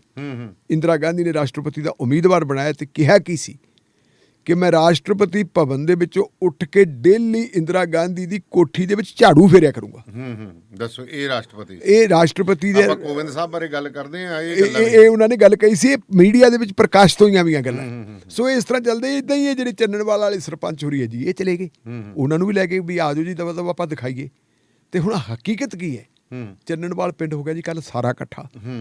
ਉਹਨਾਂ ਨੇ ਕਿਹਾ ਬੁਲਾਓ ਜੀ, ਸਰਪੰਚ ਨੂੰ ਬੁਲਾਓ ਤੇ ਉਹਨਾਂ ਪੰਚਾਇਤਾਂ ਨੂੰ ਬੁਲਾਓ ਤੇ ਆ ਕੇ ਉਹ ਕਹਿੰਦੇ ਜਾਣੇ ਅਣਜਾਣੇ 'ਚ ਜਿਹੜੀ ਤੋਂ ਹੱਥੋਂ ਗਲਤੀ ਹੋਈ ਹੈ ਮੰਗੋ ਮਾਫੀ। ਅੱਛਾ ਜੀ, ਜੇ ਇਸ ਪਿੰਡ 'ਚ ਰਹਿਣਾ ਤੇ ਨਹੀਂ ਭਾਈ ਫਿਰ ਅਸੀਂ ਤੁਹਾਡੇ ਖਿਲਾਫ ਹਾਂ। ਉਹਨਾਂ ਨੂੰ ਨਵਾਂ ਜਿਹਾ ਕਿਦਾਰਬਾੜ ਚੜਿਆ, ਉੱਥੋਂ ਮੇਰਾ ਖਿਆਲ ਤਿਆਰ ਕਰਕੇ ਭੇਜੇ ਹੋਣਗੇ। ਉਹ ਆਦੇ ਜੀ ਨਾ ਮਾਫੀ ਤਾਂ ਨਹੀਂ ਅਸੀਂ ਮੰਗਦੇ। ਉਹ ਕਹਿੰਦੇ ਫਿਰ ਤੁਸੀਂ ਨਹੀਂ ਮਾਫੀ ਮੰਗਦੇ, ਜਾਓ ਜੀ ਤੁਹਾਨੂੰ ਅਸੀਂ ਛੇਕਤਾ, ਤੁਹਾਡਾ ਕਰਤਾ ਸਮਾਜਿਕ ਬਾਈਕਾਟ। ਔਰ 3 ਜਾਣੇ ਗਏ ਆ ਉਹ, ਇੱਕ ਸਰਪੰਚ ਤੇ 2 ਮੈਂਬਰ। 6 ਮੈਂਬਰ ਜਿਹੜੇ ਹੈਗੇ ਆ ਉਹ ਪਿੰਡ ਦੇ ਨਾਲ ਖੜੇ ਜੀ। ਉਹਨਾਂ ਨੇ ਕਹਿਤਾ ਜੀ ਅਸੀਂ ਉਹਨੂੰ ਸਰਪੰਚ ਨਹੀਂ ਮੰਨਦੇ, ਅਸੀਂ ਬਰਖਾਸਤ ਕਰਤਾ।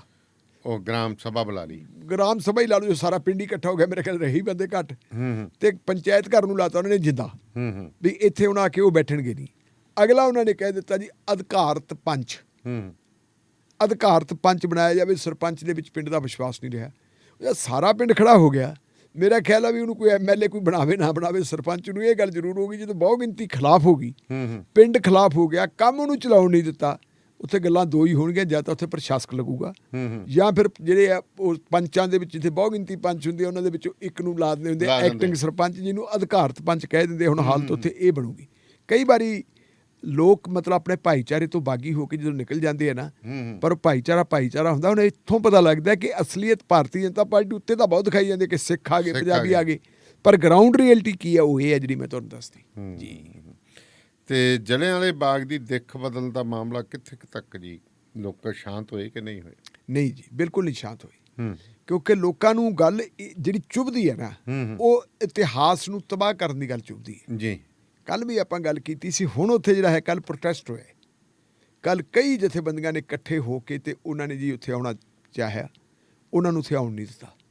ਪੁਲਿਸ ਦੀ ਚਲੋ ਇੱਕ ਆਪਣੀ ਮਜਬੂਰੀ ਹੁੰਦੀ ਹੈ, ਦਫਾ 44 ਲਾਤੀ, ਪੁਲਿਸ ਨੇ ਬੈਰੀਕੇਡ ਲਾਤੇ ਵੀ ਜੇ ਲੋਕ ਅੰਦਰ ਚਲੇ ਗਏ ਕਿਤੇ ਤੋੜ ਭੰਨ ਨਾ ਕਰ ਦੇਣ, ਡਰ ਹੁੰਦਾ, ਖਦਸ਼ਾ ਹੁੰਦਾ। ਲੇਕਿਨ ਉਹ ਲੋਕ ਬੜੇ ਸਿਆਣੇ ਸੀ, ਉਹ ਲੋਕ ਜਿਹੜੇ ਗਏ ਸੀ ਉਹਨਾਂ ਨੇ ਪ੍ਰੋਟੈਸਟ ਕੀਤਾ, ਸਾਰਾ ਕੁਛ ਕੀਤਾ। ਗੱਲਾਂ ਉਹੀ ਉਹਨਾਂ ਨੇ ਕੀਤੀਆਂ ਜਿਹੜੀਆਂ ਆਪਾਂ ਕੱਲ੍ਹ ਕੀਤੀਆਂ ਸੀ ਕਿ ਜਿਹੜੀ ਪਾਰਟੀ ਨੇ ਜੰਗੇ ਆਜ਼ਾਦੀ ਦੀ ਲੜਾਈ ਦੇ ਵਿੱਚ ਭਾਗ ਨਹੀਂ ਲਿਆ, ਉਹਨੂੰ ਆਜ਼ਾਦੀ ਦੀ ਲੜਾਈ ਦਾ ਨਾ ਤਾਂ ਅਹਿਸਾਸ ਹੁੰਦਾ ਹੈ ਤੇ ਇੱਕ ਉਹਦੇ ਵਿੱਚ ਜਿਹੜੀ ਉਹਦੀ ਗਿਲਟੀ ਕੌਂਸ਼ੀਅਸ ਹੁੰਦੀ ਹੈ ਕਿ ਸਾਡੇ 'ਤੇ ਇਲਜ਼ਾਮ ਲੱਗਦਾ ਕਿ ਮੁਲਕ ਨੂੰ ਆਜ਼ਾਦ ਕਰਾਉਣ ਵੇਲੇ ਅਸੀਂ ਬਾਕੀ ਮੁਲਕ ਦੇ ਨਾਲ ਦੇ ਲੋਕਾਂ ਦੇ ਨਾਲ ਕਿਉਂ ਨਹੀਂ ਖੜੇ। ਫਿਰ ਇਹ ਵੀ ਗੱਲ ਹੋ ਜਾਂਦੀ ਹੈ ਕਿ ਅਸੀਂ ਅੰਗਰੇਜ਼ਾਂ ਦੀ ਮਦਦ ਕੀਤੀ ਸੀ, ਸਾਡੇ 'ਤੇ ਇਹ ਇਲਜ਼ਾਮ ਲੱਗਦਾ ਹੈ। ਕਦੇ ਮੁਲਕ ਗੁਲਾਮ ਹੁੰਦਾ ਸੀ, ਇਸ ਮੁਲਕ ਨੂੰ ਆਜ਼ਾਦ ਕਰਾਉਣ ਵਾਸਤੇ ਭਾਰਤ ਦੇ ਲੋਕਾਂ ਨੇ ਅੰਦੋਲਨ ਕੀਤੇ ਹੈ, ਭਾਰਤ ਦੇ ਲੋਕਾਂ ਨੇ ਕੁਰਬਾਨੀਆਂ ਕੀਤੀਆਂ, ਭਾਰਤ ਦੇ ਲੋਕਾਂ ਨੂੰ ਬੰਦੂਕਾਂ ਦੀਆਂ ਗੋਲੀਆਂ ਨਾਲ ਭੁੰਨਤਾ ਸੀ ਤੇ ਭਾਰਤ ਦੇ ਲੋਕ ਅੰਮ੍ਰਿਤਸਰ ਦੇ ਜਲਿਆਂਵਾਲੇ ਬਾਗ ਦੇ ਵਿੱਚ ਖੂਹਾਂ ਦੇ ਵਿੱਚ ਛਾਲਾ ਮਾਰ ਗਏ ਸੀ। ਉਹਨਾਂ ਨੇ ਆਪਣੀ ਗੈਰਤ ਹੈ ਜਿਹੜੀ ਉਹਨੂੰ ਬਰਕਰਾਰ ਰੱਖਿਆ ਸੀ, ਉੱਥੇ ਉਹਨਾਂ ਨੇ ਆਪਣੀਆਂ ਜਾਨਾਂ ਕੁਰਬਾਨ ਕਰਤੀਆਂ ਸੀ। ਇਹ ਕਰੋ ਵੀ ਨਾ ਰਹੇ ਬਾਂਸ ਤੇ ਨਾ ਵੱਜੇ ਬੰਸਰੀ, ਬੰਸਰੀ ਨੂੰ ਵੱਜਣੋਂ ਰੋਕਣ ਵਾਸਤੇ ਬਾਂਸ ਨੂੰ ਅੱਗ ਲਾ ਦਿਓ। ਅੱਛਾ ਜੀ। ਉਹ ਹੁਣ ਬਾਂਸ ਨੂੰ ਅੱਗ ਲਾਉਣ ਵਾਲੀ ਗੱਲ ਕੀਤੀ। ਆਪਾਂ ਗੱਲ ਕੱਲ੍ਹ ਵੀ ਕੀਤੀ ਸੀ ਕਿ ਜਿਹੜੀ ਭੀੜੀ ਗਲੀ ਦੇ ਵਿੱਚ ਦੀ ਆ ਕੇ ਲੋਕਾਂ ਨੂੰ ਲਾਸ਼ਾਂ 'ਚ ਤਬਦੀਲ ਕੀਤਾ ਸੀ, ਉਸ ਭੀੜੀ ਗਲੀ ਦੀ ਹਾਲਤ ਤਾਂ ਇਹ ਬਣਾਤੀ ਜੀ ਜਿਵੇਂ ਉੱਥੇ ਭੰਗੜੇ ਪੈਂਦੇ ਹੋਣ ਕਿ ਲੋਕ ਵਿਸਾਖੀ ਦਾ ਮੇਲਾ ਮਨਾ ਰਹੇ ਆ। ਜੀ ਜੀ। ਤੂੜੀ ਤੰਦ ਸਾਂਭ ਸੱਭੇ ਵੇਚ ਵੱਟ ਕੇ ਆ ਗਿਆ ਦਬਾਬੇ ਮੇਲੇ ਜੱਟ ਦਮਾਮੇ ਮਾਰਦਾ। ਉਹ ਮਤਲਬ ਇਹ ਕਰਦਾ ਵੀ ਵਿਸਾਖੀ ਦੇ ਮੇਲੇ ਤੇ ਆਏ ਤੇ ਇਸ ਗੱਲ ਨੂੰ ਭੁੱਲਦੇ ਆ ਕਿ ਉੱਥੇ ਇੱਕ ਬਹੁਤ ਵੱਡਾ ਦੁਖਾਂਤ ਵਾਪਰਿਆ ਸੀ। ਉਸ ਦੁਖਾਂਤ ਦਾ ਜਿਹੜਾ ਵਿਰਤਾਂਤ ਹੈ, ਜਿਹੜਾ ਉਹਦਾ ਵਿਰਤਾਂਤ ਹੈ, ਕਿਤੇ ਉਹ ਲੋਕਾਂ ਨੂੰ ਪਤਾ ਨਾ ਲੱਗ ਜੇ। ਉਹਦੀਆਂ ਜਿਹੜੀਆਂ ਜੰਗੇ ਆਜ਼ਾਦੀ ਦੀਆਂ ਨਿਸ਼ਾਨੀਆਂ ਜੀ, ਇਤਿਹਾਸ ਦੀਆਂ ਨਿਸ਼ਾਨੀਆਂ, ਉਹਨਾਂ ਨੂੰ ਖਤਮ ਕੀਤਾ ਜਾ ਰਿਹਾ ਹੈ। ਖਤਮ ਕਰਨ ਵਾਲਿਆਂ ਦੇ ਵਿੱਚ ਜੇ ਆਪਾਂ ਦੇਖੀ ਤਾਂ ਵਿਰੋਧ ਕਰਨ ਵਾਲੇ ਕੌਣ ਸੀ? ਇਹ ਤਾਂ ਦਾਨੇਵਾਲੀਆ ਸਾਹਿਬ 1.5 ਸਾਲ ਉਹਨੂੰ ਬੰਦ ਰੱਖਿਆ ਜੀ। ਅੰਦਰ ਹੋਇਆ ਕਿ ਕਿਸੇ ਨੂੰ ਕੋਈ ਪਤਾ ਨਹੀਂ ਲੱਗਦਾ, ਪਰ ਜਿਹੜੀਆਂ ਜਾਗਦੀਆਂ ਜ਼ਮੀਰਾਂ ਸੀ ਉਹਨਾਂ ਨੂੰ ਪਤਾ ਸੀ ਵੀ ਗੜਬੜ ਹੁੰਦੀ ਹੈ। ਮੇਰੇ ਯਾਦ ਆ ਚੰਗੀ ਤਰ੍ਹਾਂ ਬਾਬਾ ਭਗਤ ਸਿੰਘ ਬਿਲਗਾ 100 ਸਾਲ ਦੇ ਹੋ ਕੇ ਉਹ ਸਾਨੂੰ ਵਿਛੋੜਾ ਦੇ ਕੇ ਗਏ। ਦੇਸ਼ ਭਗਤ ਯਾਦਗਾਰ ਹਾਲ ਦੇ ਉਹ ਜਲੰਧਰ ਵਾਲੇ ਦੇ ਪ੍ਰਧਾਨ ਸੀ। ਉਹਨਾਂ ਨੂੰ ਇਸ ਗੱਲ ਦਾ ਪਤਾ ਸੀ ਕਿ ਇਤਿਹਾਸ ਨਾਲ ਛੇੜਛਾੜ ਹੋ ਰਹੀ ਹੈ, ਕਿਉਂਕਿ ਜਲੰਧਰ ਦਾ ਦੇਸ਼ ਭਗਤ ਯਾਦਗਾਰ ਹਾਲ ਜਿਹੜਾ ਹੈਗਾ ਉਹ ਯਾਦਗਾਰ ਦੇ ਵਿੱਚ ਜਿਹੜਾ ਇਤਿਹਾਸ ਸਾਂਭਿਆ ਪਿਆ। ਔਰ 100 ਸਾਲ ਦੀ ਉਮਰ ਦੇ ਵਿੱਚ ਉਹ ਬਾਬਾ ਜਦੋਂ ਇਹਦਾ ਸੁੰਦਰੀਕਰਨ ਤੇ ਇਹਦੇ ਨਵੀਨੀਕਰਨ ਦੀ ਯੋਜਨਾ ਬਣੀ ਸੀ, ਉਦੋਂ ਆਪਣੇ ਸਾਥੀਆਂ ਦੇ ਨਾਲ ਜਾ ਕੇ ਉਹਨੇ ਵੀ ਅੰਮ੍ਰਿਤਸਰ ਦੇ ਵਿੱਚ ਪ੍ਰੋਟੈਸਟ ਕੀਤਾ ਸੀ। ਉਹ ਨਹੀਂ ਰਹੇ। 1.5 ਸਾਲਾਂ ਬਾਅਦ ਜਦੋਂ ਉਹਨੂੰ ਖੋਲ੍ਹਿਆ ਤੇ ਸਾਰਾ ਕੁਛ ਇਹਦਾ ਬਦਲਿਆ ਪਿਆ।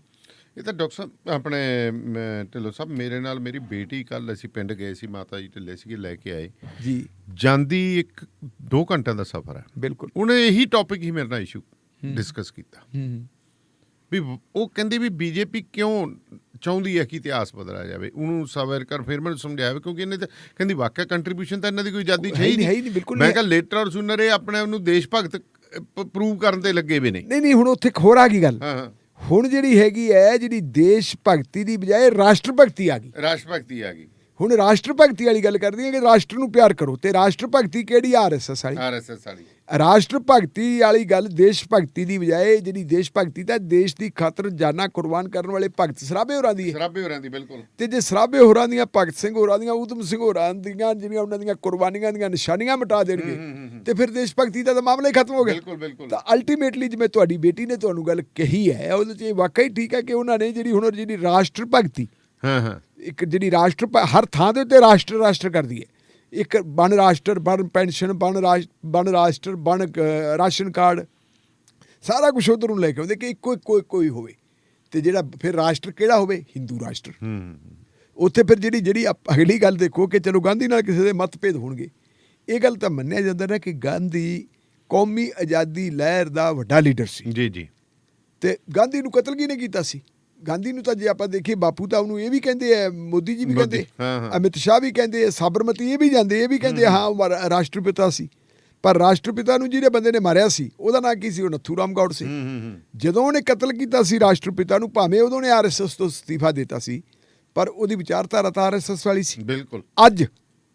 ਅੱਜ ਜਦੋਂ ਦੇਸ਼ ਦੇ ਵਿੱਚ ਭਾਰਤੀ ਜਨਤਾ ਪਾਰਟੀ ਦੀ ਹੁਕੂਮਤ ਬਣ ਗਈ ਹੈ ਤੇ ਤੁਹਾਡੇ ਯਾਦ ਹੀ ਹੋਣਾ 30 ਜਨਵਰੀ ਦੇ ਦਿਨ ਆਪਾਂ ਇੱਥੇ ਬੈਠ ਕੇ ਡਿਸਕਸ ਕੀਤਾ ਸੀ। ਇੱਕ ਸਾਧਵੀ ਨੇ ਡੁਪਲੀਕੇਟ ਬਣਾ ਕੇ ਇੱਕ ਗੁਬਾਰੇ ਨੂੰ ਦੇ ਉੱਤੇ ਗਾਂਧੀ ਦਾ ਸਿਰ ਲਾ ਕੇ ਗਾਂਧੀ ਵਰਗਾ ਬਣਾ ਕੇ ਤੇ ਉਹਦੇ ਚ ਜਿਹੜੇ 에ਅਰ ਪਿਸਟਲ ਦੇ ਨਾਲ ਗੋਲੀਆਂ ਮਾਰੀਆਂ ਸੀ ਕਿ ਗਾਂਧੀ ਨੂੰ ਦੁਬਾਰਾ ਮਾਰਦੇ ਆ। ਤੇ ਗੌਡਸੇ ਦਾ ਮੰਦਿਰ ਵੀ ਸ਼ਾਇਦ ਮੱਧ ਪ੍ਰਦੇਸ਼ ਦੇ ਵਿੱਚ ਕਿਤੇ ਬਣਾਇਆ ਹੋਇਆ। ਇੱਥੋਂ ਪਤਾ ਲੱਗਦਾ ਕਿ ਜਿਹੜਾ ਉਹ ਦੇਸ਼ ਭਗਤੀ ਵਾਲਾ ਜਿਹੜਾ ਸਾਰਾ ਤੱਤ ਹੈ, ਉਹ ਤੱਤ ਨੂੰ ਮਿਟਾਉਣ ਦਾ ਯਤਨ ਕੀਤਾ ਜਾ ਰਿਹਾ। ਚਲੋ ਸਾਹਿਬ, ਇੱਕ ਅਮਰੀਕਾ ਦਾ ਕੋਈ ਵਿਅਕਤੀ ਹੈ ਪੀਟਰ ਫਰੈਡਰਿਕ ਜੀ, ਇਹ ਮੈਨੂੰ ਅਕਸਰ ਮੇਲਾਂ ਭੇਜਦਾ ਰਹਿੰਦਾ। ਅੱਜ ਉਹਨੇ ਲੇਟੈਸਟ ਆਪਣੀ ਗੱਲ ਨਾਲ ਜੋੜਦੇ ਮੇਲ ਕੀਤੀ ਹੈ। ਕਹਿੰਦਾ RSS ਜੀ, ਕਹਿੰਦਾ single greatest enemy to religious freedom faced by Indian ਜੀ ਟੁਡੇ। ਹਾਂਜੀ, ਕਹਿੰਦਾ RSS ਕਹਿੰਦਾ ਵੀ ਇੱਕੋ ਇੱਕ ਕਹਿੰਦਾ ਭਾਰਤ ਦੀ ਧਾਰਮਿਕ ਆਜ਼ਾਦੀ ਜਿਹੜੀ ਲੋਕ ਹੈਗੀ ਆ ਉਹ ਜੋ ਇੰਡੀਅਨਸ ਨੇ ਉਹਨੂੰ ਇਹ ਫੇਸ ਇੱਕੋ ਦੁਸ਼ਮਣ ਆ ਉਹਦਾ। ਕਹਿੰਦਾ ਇਹ ਮੇਰਾ ਖਿਆਲ ਹੈ ਮਿਸਟਰ ਫੈਡਰਿਕ ਉਹ ਨਹੀਂ ਜਿਨ੍ਹਾਂ ਨੇ ਸਿੱਖ ਕਾਕਸ ਬਾਰੇ ਕਿਤਾਬ ਲਿਖੀ ਹੈ। ਮੇ ਬੀ ਉਹੀ ਹੋ ਸਕਦੇ ਨੇ। ਇੱਕ ਸਿੱਖ ਕਾਕਸ ਬਾਰੇ ਵੀ ਇਹਨਾਂ ਨੇ ਕਿਤਾਬ ਲਿਖੀ ਹੈ ਜਿਹੜੀ ਅਮਰੀਕਾ ਦੇ ਵਿੱਚ ਸਿੱਖ ਕਾਕਸ ਹੈ। ਇਹਨਾਂ ਨੇ ਸਿੱਧਾ ਕਿਹਾ Biden administration and particularly secretary of state Antony Blinken must answer for Kashyap's meeting with RSS chief, explain its purpose, transparency, disclose its views about RSS and its Hindu national agenda। ਬਿਲਕੁਲ ਉਹੀ ਰਾਸ਼ਟਰ ਭਗਤੀ। ਕਿਉਂਕਿ ਇਹਨਾਂ ਨੇ ਪਿੱਛੇ ਜੇ ਆਪਦੀ ਜਿਹੜੇ ਆਪਣਾ ਐਂਬੈਸਡਰ ਨੇ ਨਾ ਉੱਥੇ ਅਤੁਲ ਕਸ਼ਪ ਅਮਰੀਕਾ ਚ ਐਕਟਿੰਗ ਐਂਬੈਸਡਰ ਟੂ ਇੰਡੀਆ ਜਿਹੜੇ, ਉਹਨਾਂ ਨੇ ਆਪਦੀ ਇੱਕ ਜਿਹੜੀ ਹੈ ਫੋਟੋ ਵਿਦ RS ਚੀਫ ਜਿਹੜੀ ਹੈ ਉਹ ਸ਼ੇਅਰ ਕੀਤੀ ਸੀਗੀ। ਅੱਛਾ। ਸੋ ਇਹ ਗੱਲਾਂ ਨੇ ਜੀ, ਬੜੀ ਅੱਛੀ ਕਈ ਵਾਰੀ ਆ ਜਾਂਦੀ। ਅੱਜ ਕੁਦਰਤੀ ਤੌਰ ਤੇ ਉਹਨਾਂ ਦੀ ਆਈ ਆਪਾਂ ਚਲੋ ਡਿਸਕਸ ਕਰਦੇ ਸੀ, ਗੱਲ ਕਰਦੇ ਸੀ, ਨਾਲ ਹੀ ਆ ਗਈ। ਸੋ ਬਹੁਤ ਬਹੁਤ ਸ਼ੁਕਰੀਆ ਢਿੱਲੋਂ ਸਾਹਿਬ, ਮਿਹਰਬਾਨੀ। ਸੋ ਪ੍ਰੋਗਰਾਮ ਸ਼ਮਾਦਾਨ ਬਾਦ ਦਸਤੂਰ ਇਸੇ ਤਰ੍ਹਾਂ ਜਾਰੀ ਰਹੇਗਾ। ਜੁੜੇ ਰਹੋ ਰੇਡੀਓ ਪੰਜਾਬ ਟੁਡੇ ਦੇ ਨਾਲ।